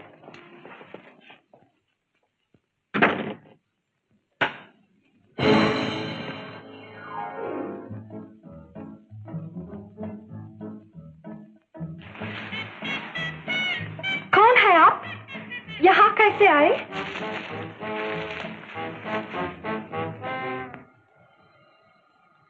Detective, अकेली औरत के रूम में आकर इस तरह छिपकर रहने का मतलब? पहले बैठिए, बिठाइए तो सही, फिर मतलब भी जाहिर हो जाएगा। हमारे पास फालतू टाइम नहीं, आप जा सकते। अगर न जाऊं तो शायद बॉय ब्यारे को बुलाकर जबरदस्ती निकलवा देंगे। Cigarette please. No thanks. पर हम पूछते आप इधर क्यों आया? खुद नहीं आया, ये रुमाल मुझे खींच लाया। रुमाल? किसका है ये? शायद आपका ही होगा। Oh yes, thank you so much. Sorry, फिलहाल इसे मैं आपकी निशानी के तौर पर अपने ही पास रखता हूँ। वाई? आपसे हमारा वास्ता? आपका नहीं, पर मेरा आपसे बहुत बड़ा वास्ता है, और आपको भी हो ही जाएगा जब कुछ दिन आप मेरे साथ रहेंगे। Shut up! How dare you say that? हम आपके साथ क्यों रहेगा? जरूरत आपको है नहीं, और शौक से शायद रहना मुनासिब न समझे। रह जाती है मजबूरी, तो आपको इस ख्याल से मेरी बात मानने पर मजबूर होना पड़ेगा कि जिस आदमी को आपने ये रुमाल दिया था उसके खिलाफ खून का इल्जाम था। घबराइए नहीं, मैं असुलन हर काम प्यार और मोहब्बत से करता हूँ। But what do you want? सिर्फ ये कि आप मेरे साथ जीतपुर चलकर कुछ दिन श्रीनाथ बाबू के मकान में ठहरे। हम क्यों उधर जाए? हम कुछ नहीं जानती। जो नहीं जानती उसे मैं मालूम कर लूंगा। वैसे कानून की इमदाद करना हर आदमी का फर्ज है, इसलिए भलाई इसमें है कि आप बगैर किसी हीलो हुज्जत के मेरा साथ दें, क्योंकि ये केस मुझे पुलिस ने सौंप दिया है। I see. ऐसा है तो मैं आपके साथ चलेगा, बट प्लीज आप 2 मिनट बैठिए, मैं तैयार होकर आती।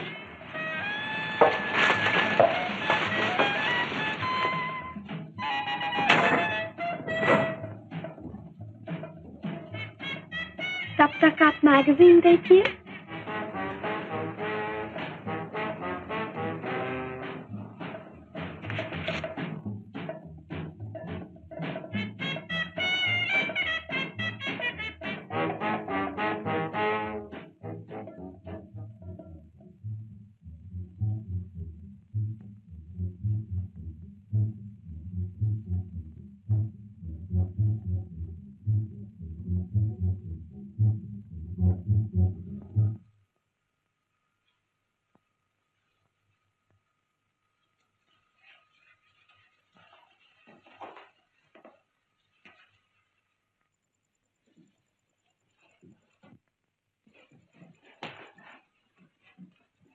मैडम, उधर नहीं, इधर से।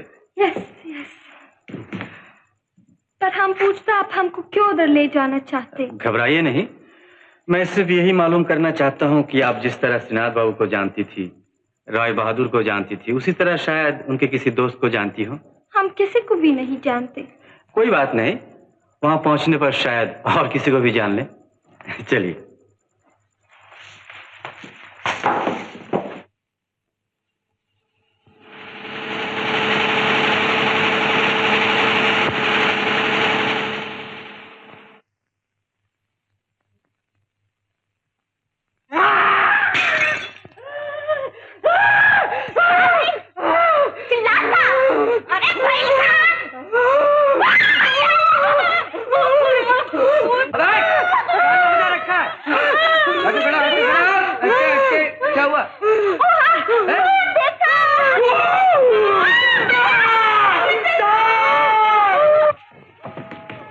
भागने की कोशिश मत कीजिए, चारों तरफ पुलिस का पहरा है।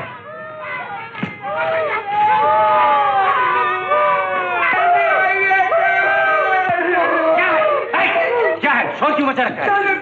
वो देखिए, पर्दे के पीछे काली छाया।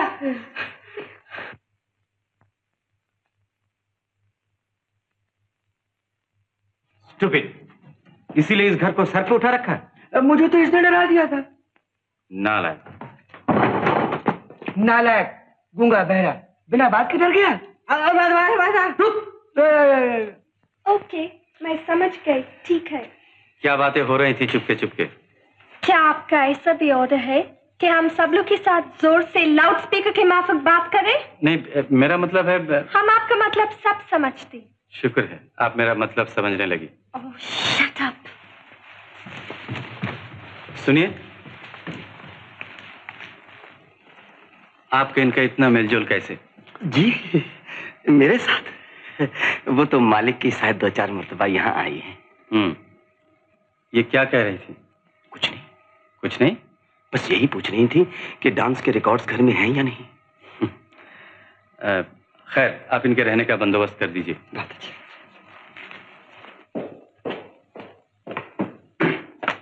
आपने मुझे बुलाया सर? हाँ। तुमने दिन भर आज क्या काम किया? काम तो बहुत कुछ किया सर। बहुत कुछ किया? मैं तो तुमसे सिर्फ लोगों पर नजर रखने के लिए कह गया था। नजर भी रखी सर। क्या हासिल हुआ?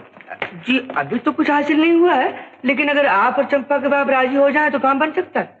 क्या काम बन सकता है? जी वो चंपा से मेरी शादी का प्रोग्राम। खामोश, तुम्हारी यही हालत रही तो जिम्मेदारी का काम तुम पर कैसे सौंप सकता हूँ? वाह साहब, आपने शादी नहीं की तो उसका मतलब मैं भी जिंदगी भर कुआरा बैठा रहा हूँ। बदतमीज। वाह क्या सर, अब आगे से आप जैसा कहेंगे मैं वैसा करूंगा। देखो, वो जो मैम साहब मेरे साथ शहर से आई है ना, उन पर बहुत होशियारी से नजर रखनी होगी। अच्छा आप बेफिक्र रहिए, मैं बराबर नजर रखूंगा सर, बगैर पलक झपके। लेकिन सर उन्हें कहीं मेरी नजर लग गई तो? फिर बदतमीजी। जाओ।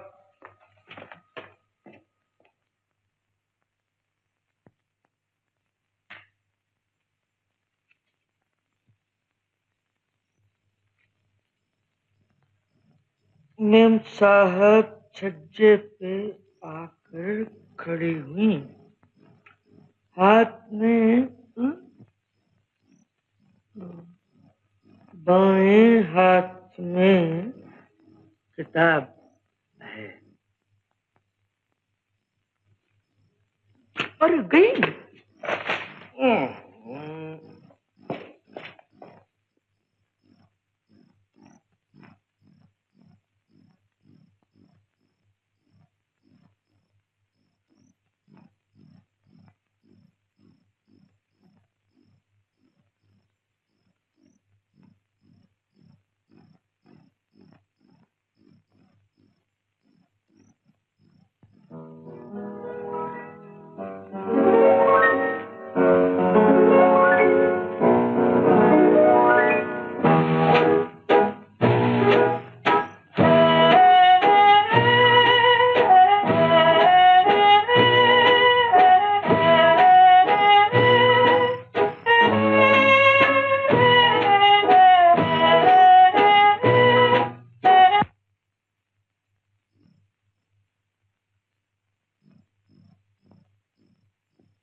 शिकार फिर हाथ से निकल गया। यहाँ तो कोई ऐसा रास्ता नहीं, कहाँ गुम हो गया? गोली की आवाज क्यों हुई? काली छाई यहाँ आकर गायब हो गई। क्या हो गया? क्या हो गया? जरूर यहाँ कोई छिपा हुआ रास्ता है, वरना इस तरह जीता जागता आदमी हवा में गायब तो नहीं हो सकता।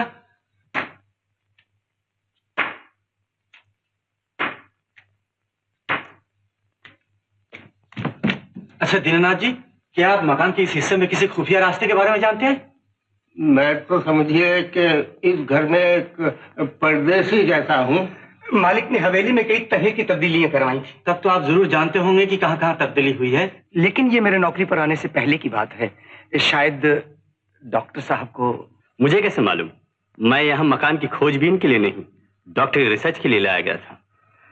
लेकिन आप इस एस्टेट के ट्रस्टी और आप यहाँ के मैनेजर, आप लोगों को तो कुछ जानकारी होनी चाहिए। देखिए, अगर आप लोग डिटेक्टिव को गलत आदमी पर शक करने के लिए मजबूर करेंगे तो गुमराह हो जाएंगे। जो भी हो, डिटेक्टिव राजेश बाबू एक न एक दिन ये भेद खोल ही देंगे। कोशिश तो कर ही रहा हूँ। खैर, अब आप लोग आराम कीजिए। अब इस घर में आराम कहाँ?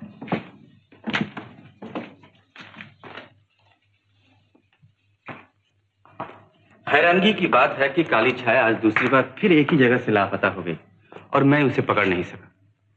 आपको खूब बेवकूफ बनाया उसने। देखती जाइए, बेवकूफ सिर्फ मुझे ही बनाया, यह और किसी को भी। Good night. Good night.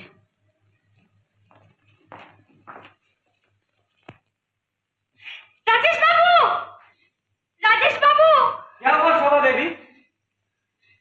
अब क्या हुआ? उधर मैं आपको बुलाने गई और इधर वसीयतनामा गायब। चलो अच्छा ही हुआ। चोरी का माल हजम थोड़े ही होता है। आप तो बहुत खुश नजर आते हैं। खुश? बिल्कुल नहीं, बल्कि अफसोस है। मैंने तो सोचा था उसे इस बहाने गिरफ्तार करने के लिए मौका मिल जाएगा। मौका भी नहीं मिला और हाथ में आई हुई चीज फिर से चली गई। जानते हैं वो वसीयतनामा मेरे लिए कितना कीमती था? अरे, तुम्हारे पर तो निगाह भी नहीं ठीक थी। क्या? कुछ नहीं, गुस्से और परेशानी में खूबसूरती ज्यादा चमक उठती है। किसी की जान जाए और किसी को मजा आए। जाने दो ना, एक मामूली कागज के लिए दिल छोटा करने से क्या फायदा? आपके लिए मामूली कागज थे, पर मेरे लिए तो। खफा क्यों होती हो? जो कागज काली छाया ले गई है वो तो एक सादे मामूली से कागज थे। तुम्हारा वसीयतनामा पुलिस के पास है और सरकारी वकील कल सुबह यहाँ आकर उसकी असलियत के बारे में अपना फैसला देंगे। ओह, ये बात है, तो पहले क्यों नहीं बताया? वक्त आने से पहले हर बात जाहिर करना अच्छा नहीं होता। जैसे कि आप देखो ना, मेरे दिल में तुम्हारे बारे में जो ख्यालात हैं। क्या ख्यालात हैं? हैं कुछ, मगर वक्त आने से पहले कैसे बता सकता हूँ। तो जाइए, आपके बारे में मेरे दिल में जो ख्यालात हैं वो मैं भी आपको नहीं बताऊंगी।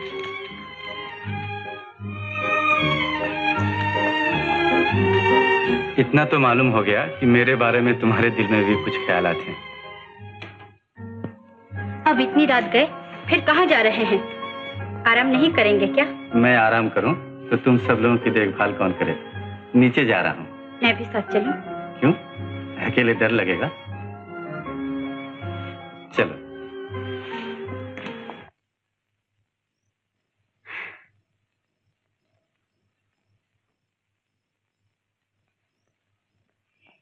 कितनी अच्छी जगह है, मगर मच्छर बहुत है। संयोग की बात है, वरना कहाँ आप, कहाँ मैं, कैसे मिले, कैसे इन पेचीदा हालात में पड़ गए।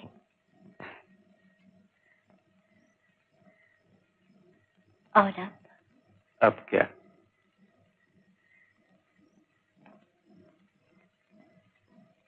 दूर होते हुए भी तुम्हारे इतने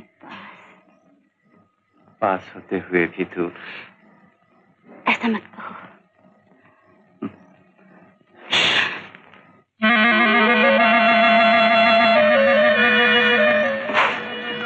लगता है काली छाया लिली के कमरे की तरफ जा रही है। मैं उधर जाता हूँ, तुम ऊपर जाओ।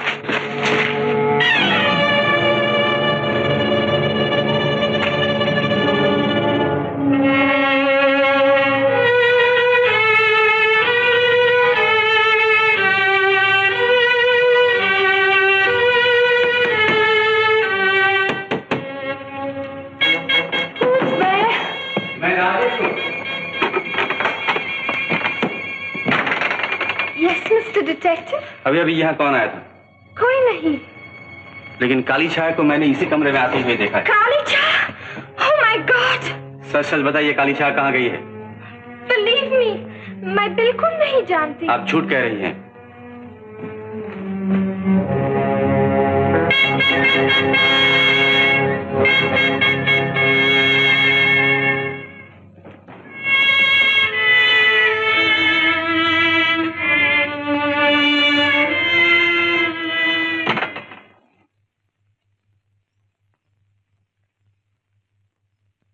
आप इस वक्त यहाँ क्या कर रहे हैं? नींद नहीं आ रही थी इसलिए टहल रहा था। आपने इधर किसी को देखा तो नहीं? नहीं तो।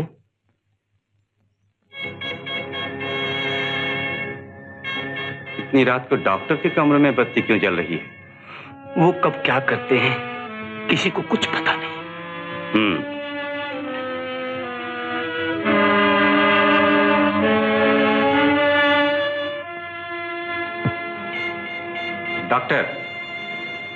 डॉक्टर साहब,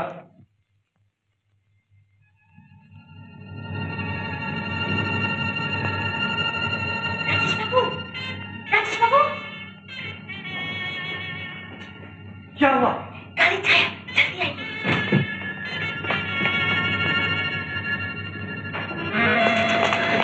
वो देखिए।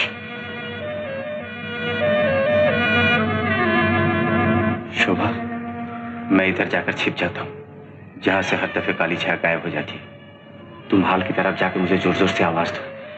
उसे सुनकर काली छाया इधर भागेगी और मैं उसे पकड़ लूंगा। चलो चलो।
हटो, मुझे जरा देखने दो।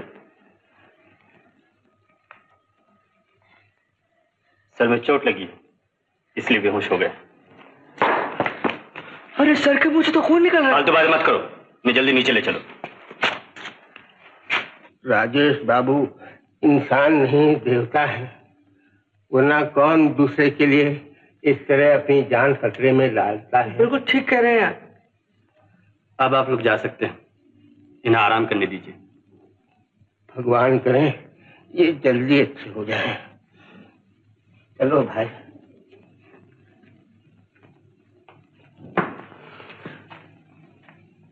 तुम भी जाओ। मैं भी?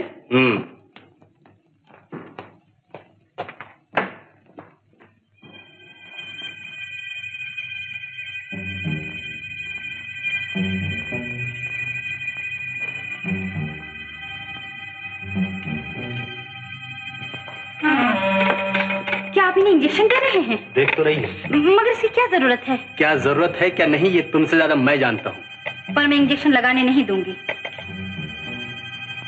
ओह, यानी तुम्हें मुझ पर यकीन नहीं?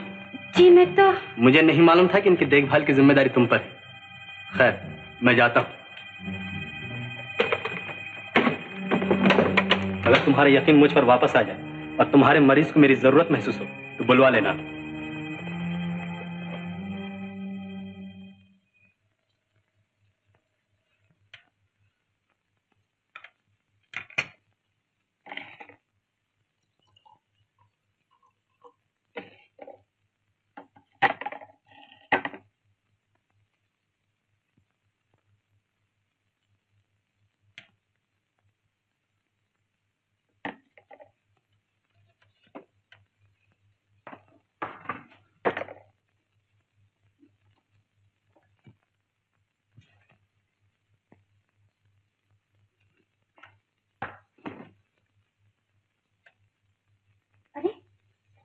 ये क्या?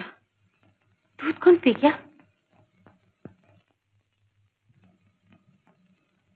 ओह, तो ये बात है। ऐसे कब तक पड़े रहोगे? चलो उठो, उठो ना।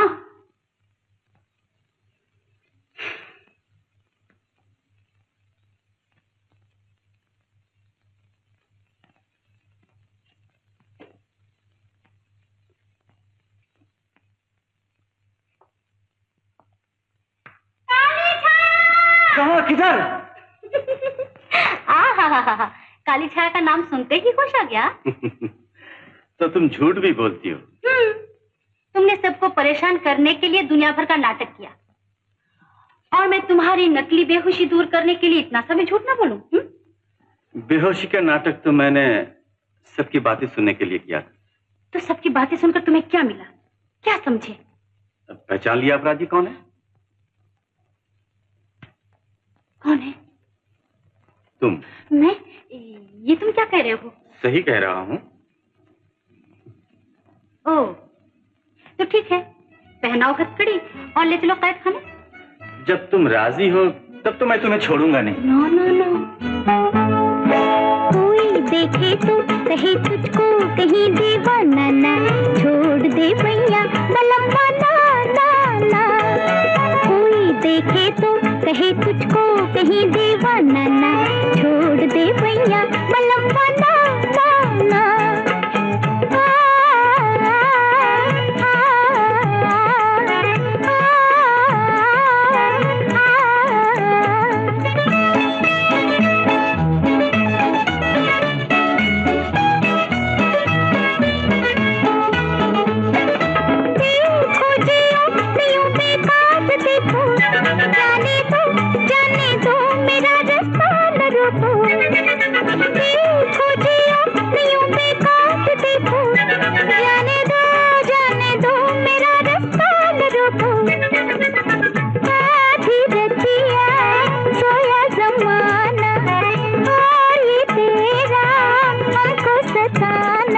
लाज के मारे पड़े हमको कहीं मर जाना ना, छोड़ दे भैया बलम्मा ना ना ना।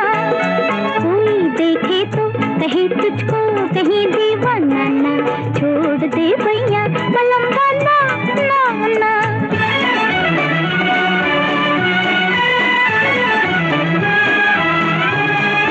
मान जा सैया न करता जा इशारे, खिड़की से देखे ना कहीं चंदा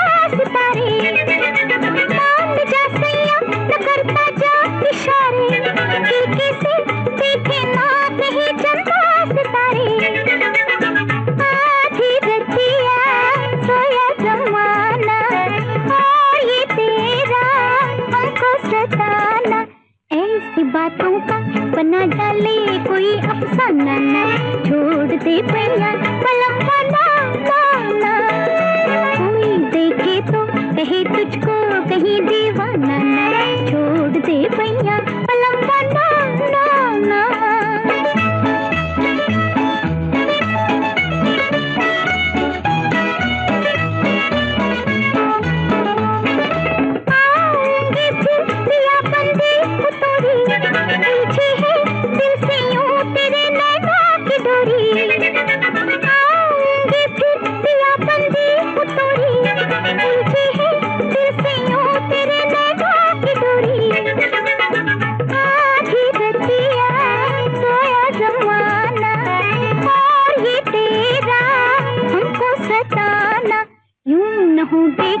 मिलेंगे कल बलम घबराना ना, छोड़ दे भैया पलम बना ना, कोई देखे तो कहे तुझको कहीं दीवाना ना, छोड़ दे भैया पलम बना ना।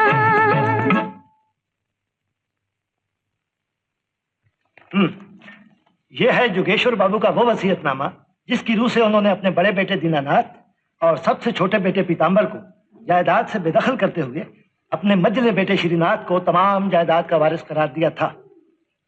लेकिन ये एक दूसरा वसीयतनामा है जिसमें उन्होंने पिछली वसीयत को रद्द करते हुए दीनानाथ और पीताम्बर को बराबर के हिस्से देकर श्रीनाथ को जायदाद से बेदखल कर दिया था। ये वसीयतनामा जोगेश्वर बाबू ने मरने से कुछ देर पहले मरहूम राय बहादुर जानकी नाथ के सामने तैयार करवाया था। माफ कीजिए, लेकिन श्रीनाथ बाबू के जिस वसीयतनामे के जरिए इस दौलत का मैं ट्रस्टी बनाया गया हूँ, उसका क्या हुआ? जोगेश्वर बाबू की बाद में लिखी हुई वसीयत की रोशनी में पहली वसीयत बेबुनियाद साबित होती है। चुनाचे श्रीनाथ बाबू की जिस वसीयत का जिक्र आपने किया है वो खुद ब खुद खारिज हो जाती है। जिस वसीयतनामे में श्रीनाथ बाबू को जायदाद से बेदखल किया गया है वो जाली भी तो हो सकता है। मैं इसे अगर राय बहादुर और दूसरे भाइयों की साजिश कहूँ तो आप उसे नकली साबित करने के लिए अदालत में दरखास्त दे सकते हैं। हाँ दीनानाथ जी, इस मौके पे मैं आपको मुबारकबाद देता हूँ कि जोगेश्वर बाबू की तमाम दौलत के मालिक अकेले अब आप ही हैं। अजीब लीला है, भगवान कब किसे और कैसे राजा से रंग और रंग से राजा बना देता है कोई नहीं कह सकता। इतनी बड़ी जायदाद का मालिक अकेला मैं। हाँ, क्योंकि मरहूम श्रीनाथ की कोई औलाद नहीं है और ना ही उन्होंने शादी की थी। लेकिन वकील साहब ये सच नहीं है। पीताम्बर का वारिस मौजूद है। मौजूद है? कौन है, कहाँ है? वो है आपके पीछे, शोभा देवी, आपकी भतीजी। शोभा? पीताम्बर की बेटी? लेकिन ये आप कैसे कह सकते हैं? हालांकि खुद शोभा देवी ने मुझे ये बात कभी बताई नहीं, लेकिन मैंने इस मामले में पूरी तरह तहकीकात की है। मगर इसका सबूत क्या है? सबूत हमारे पास है। अब इस बात में शक की कोई गुंजाइश नहीं कि शोभा देवी ही पीताम्बर की बेटी है। शोभा मेरी भतीजी, इधर आ मेरी बेटी, मेरे पास आ। मैं सपना तो नहीं देख रहा हूँ, मैं बड़ा भागवान हूँ। राजेश बाबू, आपने इस बुढ़ापे में मेरे भटकते हुए मन को शांति दी है। शांति सिर्फ आप ही को नहीं मिली, सभी को मिली है, क्योंकि जिस वसीयतनामे के पीछे सारा झगड़ा फसाद है उसका तो फैसला हो ही गया। मुझे उम्मीद है अब काली छाया का कोई खतरा नहीं। आज की रात सब आराम से सो सकेंगे। अंदर आ सकता हूँ? अरे अभी नहीं, जरा ठहरो। कब तक ठहरो, मुझे जल्दी है। ओहो, तुम आ ही गए। मैं खुद ही तुम्हारे पास अभी आने वाली थी। क्यों शर्मिंदा करती हैं? कहाँ आप और कहाँ मैं। मेरे पास आना तो दूर, आने की बात तक सोचना आपकी शान के खिलाफ। ये तुम्हें हो क्या गया है? कुछ नहीं, मैं एक मामूली आदमी और आप इतनी बड़ी मिल्कियत की मालकिन। मिल्कियत की मालकिन बनकर बदल जाने वाली शोभा कोई दूसरी होगी। मैं तो तुम्हारे लिए जैसी थी वैसी ही हूँ और हमेशा वैसी ही रहूंगी। मेरे लिए तुम्हारे दिल में जो ख्यालात हैं वो इतनी जल्दी तुम्हारी जबान पर आ जाएंगे, इसकी मुझे कतई उम्मीद नहीं थी। तो तुम मुझसे मजाक करने आए हो? तो फिर मतलब ये है कि सबके सामने जो मैंने कहा था वो गलत है। अब जो कह रहा हूँ वो सच है। क्या सच है? जिस पर मेरा शक जम रहा है, अगर काली छाया वही है तो आज ही उसका आखिरी हमला होगा। तो जिस पर शक है उसे गिरफ्तार क्यों नहीं कर लेते? मैं उसे जुर्म करते हुए रंगे हाथों पकड़ना चाहता हूँ, वरना कितने मौके आए उसे कभी भी गोली का शिकार बना सकता था। अजीब तरीका है तुम्हारे काम का। है तो कुछ ऐसा ही, लेकिन तुम्हें काफी होशियार रहना चाहिए। इस बार तुम्हारे लिए सबसे ज्यादा खतरा है। मेरे लिए? पर तुम घबराओ नहीं, मैंने भी सब कुछ सोच लिया है। क्या सोचा? आज रात मैं तुम्हारे कमरे में सोऊंगा और तुम मेरे कमरे में। मतलब? बाद में बताऊंगा।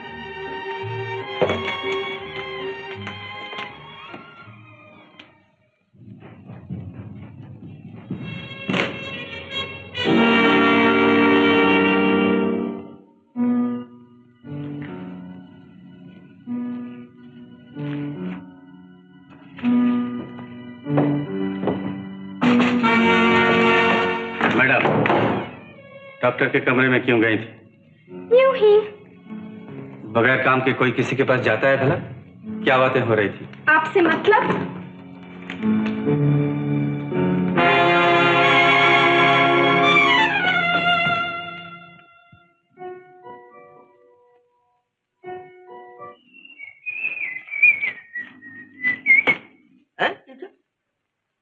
आज तू मेरी जगह पे क्यों सो रहा है?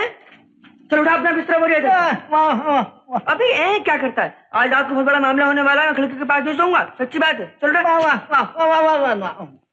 अबे तू गूंगा बैठा तो पहले ही मैं तुझे अंधा बना के नाली में फेंक दूंगा। पड़ा सोता रहना जंगी वाल पे। चल रहा। चल।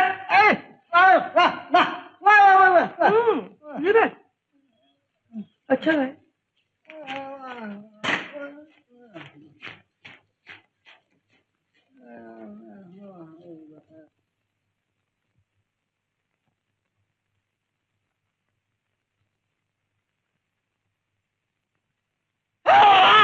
बचाओ! बचाओ! क्यों बे?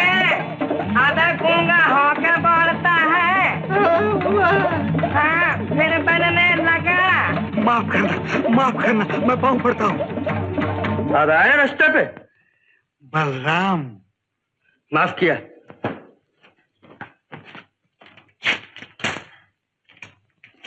बोल बच्चू, क्या भेद है तेरे गूंगा बहरा बनकर? कुछ नहीं। देख सच सच बोल, वरना मैं अभी सर को बुला के लाता हूँ। बोलता हूँ बाबा, बोलता हूँ। मैं गूंगा बहरा बनकर आया, इसलिए मालिक ने दया करके मुझे नौकरी दी थी, वरना मैं भूखा मरता था। तू झूठ बोलता है। माँ बाप की कसम, मैं सच कह रहा हूँ। अगर ये बात किसी से कह दोगे तो मैं गरीब आदमी बेकार फंस जाऊंगा। फंसाऊंगा नहीं तो तुझे छोड़ दूंगा। मैं चंपा के मामले मेरा मुकाबला करता है। चंपा की तरफ कभी नहीं देखूंगा, उसे माँ बहन समझूंगा। और रोज तुम्हें ऐसी एक चीज दिया करूंगा कि जिससे तुम्हारे पैर जमीन पे नहीं ठहरेंगे, तुम आसमान में उड़ने लगोगे, दिन में तारे देखोगे। कौन सी चीज है? लेकिन मुझे सबके सामने गूंगा और बहरा रहने देना, मैं तुम्हारा गुलाम बन के रहूंगा। हुकुम को गुलाम बन के रहना पड़ेगा, सोच ले। हाँ। ये बात है? दिखा मैं अच्छे से।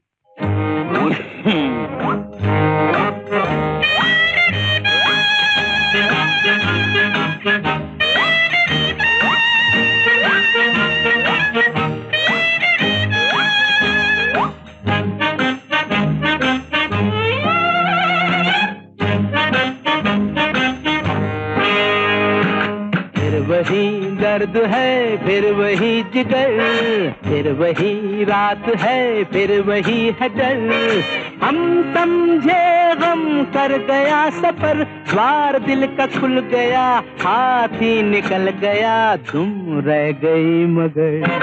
फिर वही दर्द है, फिर वही जिगर, फिर वही रात है, फिर वही है डर। हम समझे गम कर गया सफर, द्वार दिल का खुल गया, हाथ ही निकल गया, तुम रह गई मगर।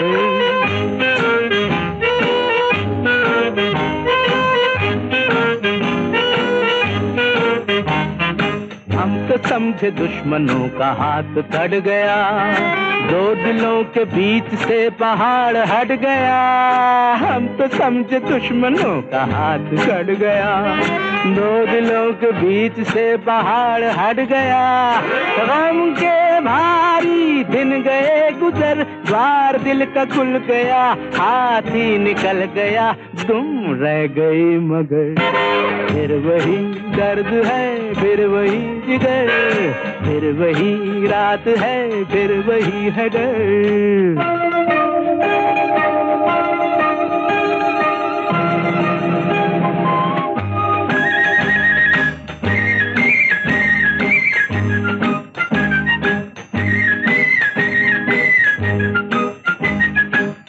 दुल्हन बनेगी और चढ़ेगी रागनी, तू दुल्हन बनेगी और चढ़ेगी रागनी। आई प्यार के मधुर मिलन की चांदनी, तू दुल्हन बनेगी और चढ़ेगी रागनी।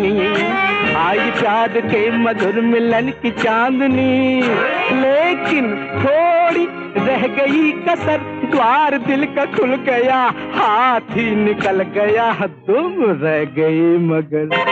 फिर वही दर्द है, फिर वही जिगर, फिर वही रात है, फिर वही है डर। हम समझे गम कर गया सफर, द्वार दिल का खुल गया, हाथ ही निकल गया, तुम रह गई मगर।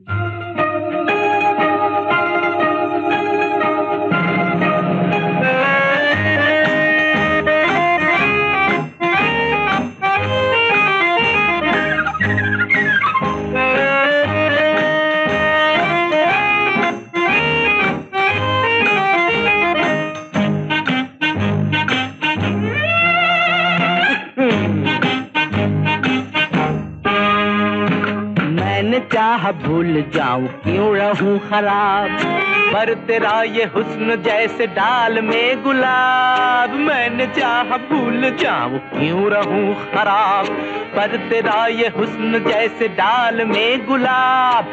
थोड़ा थोड़ा है वही असर, द्वार दिल का खुल गया, हाथ ही निकल गया, तुम रह गए मगर।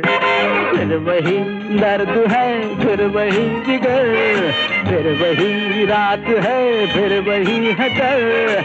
हम समझे गम कर गया सफर, द्वार दिल का खुल गया, हाथ ही निकल गया, तुम रह गई मगर।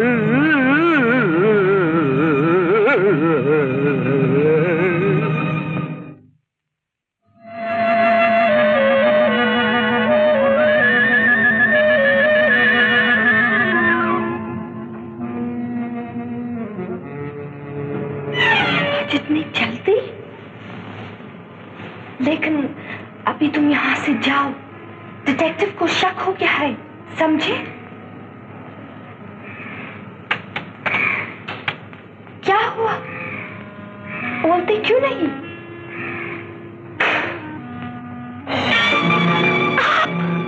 आप ऐसे ड्रेस पहन के मुझे डराने के लिए क्यों आए? डराने के लिए नहीं, बल्कि जानने के लिए कि काली छाया कौन है। बताओ। मैं कुछ नहीं जानती। तुम झूठ बोल रही हो। झूठ? आप नॉनसेंस। खामोश। कल भी यहाँ काली छाया की मौजूदगी से तुमने इनकार किया था, लेकिन तुम ये नहीं जानती पुलिस के पास तुम्हारे खिलाफ काफी सबूत है। जब मैंने कुछ किया नहीं तो डरूं क्यों? तुम श्रीनाथ के साथ राय बहादुर के यहाँ क्यों गई थी? मैं नहीं गई थी। तुमने राय बहादुर को शराब नहीं पिलाई? नहीं। तुम हर जानकारी से इनकार कर रही हो, लेकिन इसका नतीजा बुरा होगा। पुलिस तुम्हें गिरफ्तार करेगी, तुम्हें सजा होगी, जेल होगी, फांसी होगी। Oh no no. हाँ, अब बोलो, तुम श्रीनाथ की साजिश में शरीक थी? नहीं। नहीं? श्रीनाथ राय बहादुर के यहाँ वसीयतनामा चुराने गया था। हाँ। और उसने राय बहादुर का खून किया। और अब श्रीनाथ की मौत के बाद जो आदमी काली छाया बनकर इस जायदाद पर कब्जा करना चाहता है, उसे तुम जानती हो। सच सच बताओ। बताओ काली छाया कौन है? काली छाया? हाँ, जवाब दो, जवाब दो, काली छाया कौन है? बताती हूँ। सब कुछ बता दिया।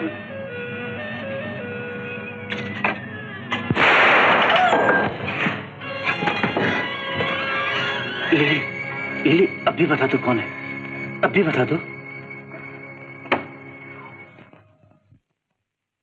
क्या हुआ? किसी ने गोली चलाई। क्या हुआ साहब? आप इस लिबास में? हाँ, लेकिन कुछ फायदा नहीं हुआ, लिली का खून हो गया। राम सिंह, तुम जल्दी शहर जाकर इंस्पेक्टर सिन्हा को खबर दो, वो फौरन यहाँ चले आए। बहुत अच्छा साहब। अब फिर क्या हुआ भाई? जी माफ किया, आपका कार आया है। इसे खोला किसने? जी मेरे ख्याल से डाकखाने वाले चिपकाना भूल गए। खड़े क्यों? जाओ।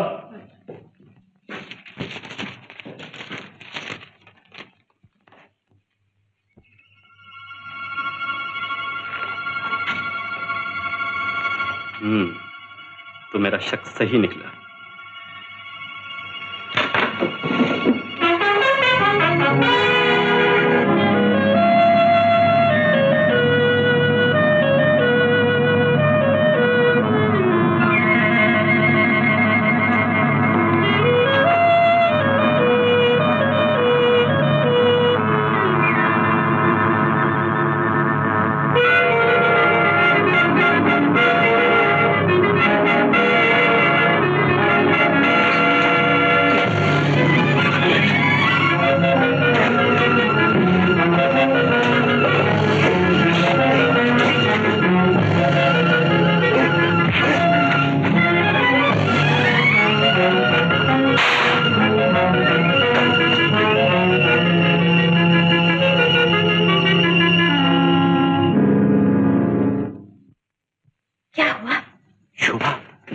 काली छाया के पांव में मेरी गोली लगी है। खून के कतरों की एक कतार तुम्हारे कमरे की खिड़की से ठीक यहाँ आकर खत्म होती है। तो तुम्हारा ख्याल है कि? सिर्फ ख्याल नहीं, यकीनन यहाँ किसी सुरंग का खुफिया दरवाजा है।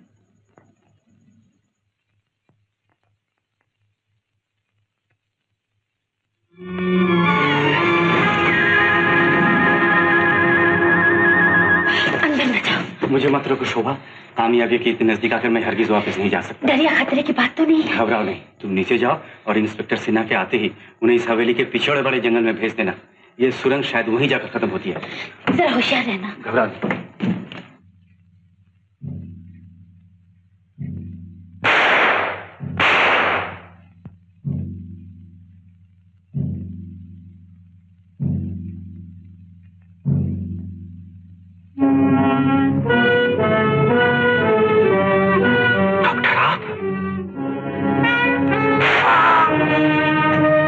निशाना खा लिया, अब शैतान काली छाया का पीछा कीजिए। मगर आप मेरी परवाह मत कीजिए, आप जल्दी जाइए वरना वो हाथ से निकल जाएगा।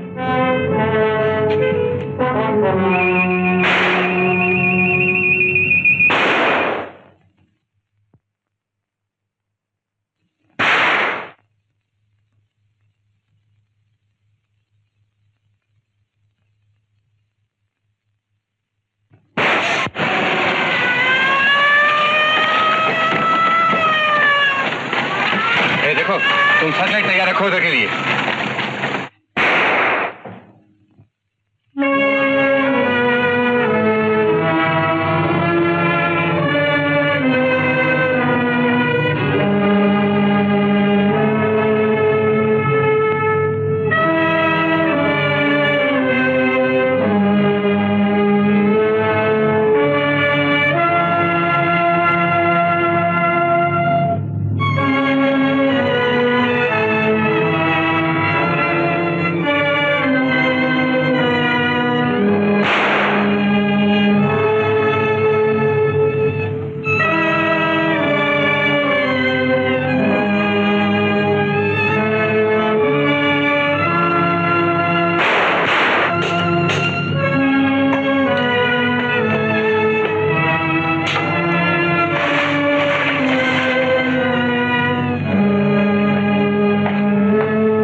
ये जानने के लिए बेताब हो रहे होंगे कि इस काले लिबास में छिपा हुआ अपराधी कौन है।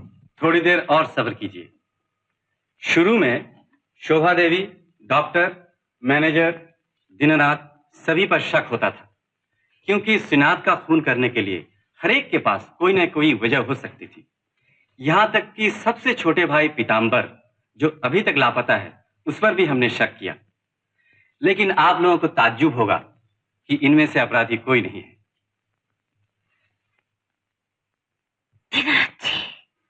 ये बूढ़ा अपाहिज? आप लोग शायद हैरान हो रहे होंगे कि बूढ़ा और अपाहिज होने के बावजूद इन्होंने खून कैसे किया और काली छाया बनकर इन्होंने इतना फसाद कैसे मचाया। तो फिर असल में ये दीनानाथ नहीं, बल्कि दीनानाथ के रूप में अपराधी कोई और है। सरकार, मिस्टर श्रीनाथ। श्रीनाथ मरा नहीं, बल्कि अपने बड़े भाई दीनानाथ को मारकर खुद उसकी जगह दीनानाथ बन बैठा। दीनानाथ और श्रीनाथ की शक्लें एक दूसरे से मिलती जुलती थी और इसी बात का नाजायज फायदा इन्होंने बेखौफ होकर उठा। ये काम बड़ी सफाई और होशियारी से किया गया है। इसके पीछे दो मकसद थे, एक तो राय बहादुर के खून के इल्जाम से बचना और दूसरे दीनानाथ के रूप में सारी जायदाद पर हक जमाना। और फिर कोई सोच भी तो नहीं सकता था कि काली छाया के पीछे बूढ़ा और अपाहिज दीनानाथ ही सब फसाद मचा रहा है। मेरी ही तरह डॉक्टर को भी उस पर शक हो गया था। तार के जरिए इन्हें पोस्टमार्टम की रिपोर्ट से खबर मिली कि वो जिस्म लकवे के मरीज का ही था। असल में श्रीनाथ को दौलत और लालच ने अंधा बना दिया। इसने राय बहादुर का खून किया, लिली का खून किया, दीनानाथ का खून किया और शोभा देवी का खून करने की भी कोशिश की। पाप चाहे कितनी भी होशियारी से किया जाए, कभी पनपता नहीं। इंस्पेक्टर सिन्हा, कानून के इस खतरनाक मुजरिम को मैं आपके हवाले कर। बहादुर सिंह,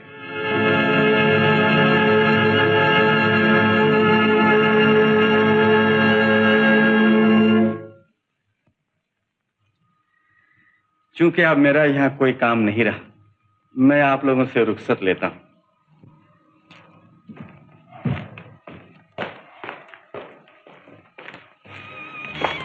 सुनो, जिन लोगों से रुखसत होकर जा रहे हो, मैं भी उनमें शामिल हूँ क्या? क्यों? आपका कुछ काम रह गया मेरे साथ? जी। क्या? ये भी मैं ही बताऊं? तो आप चलेंगी मेरे साथ? अल्लाह, क्या किस्मत पाई है मैंने। आया था अपराधी को गिरफ्तार करने, साथ साथ खुद ही गिरफ्तार हो गए। मास्टर सर, वो मेरे लिए क्या ऑर्डर है सर? तुम बाद में सामान लेकर ट्रेन से आना। चलो।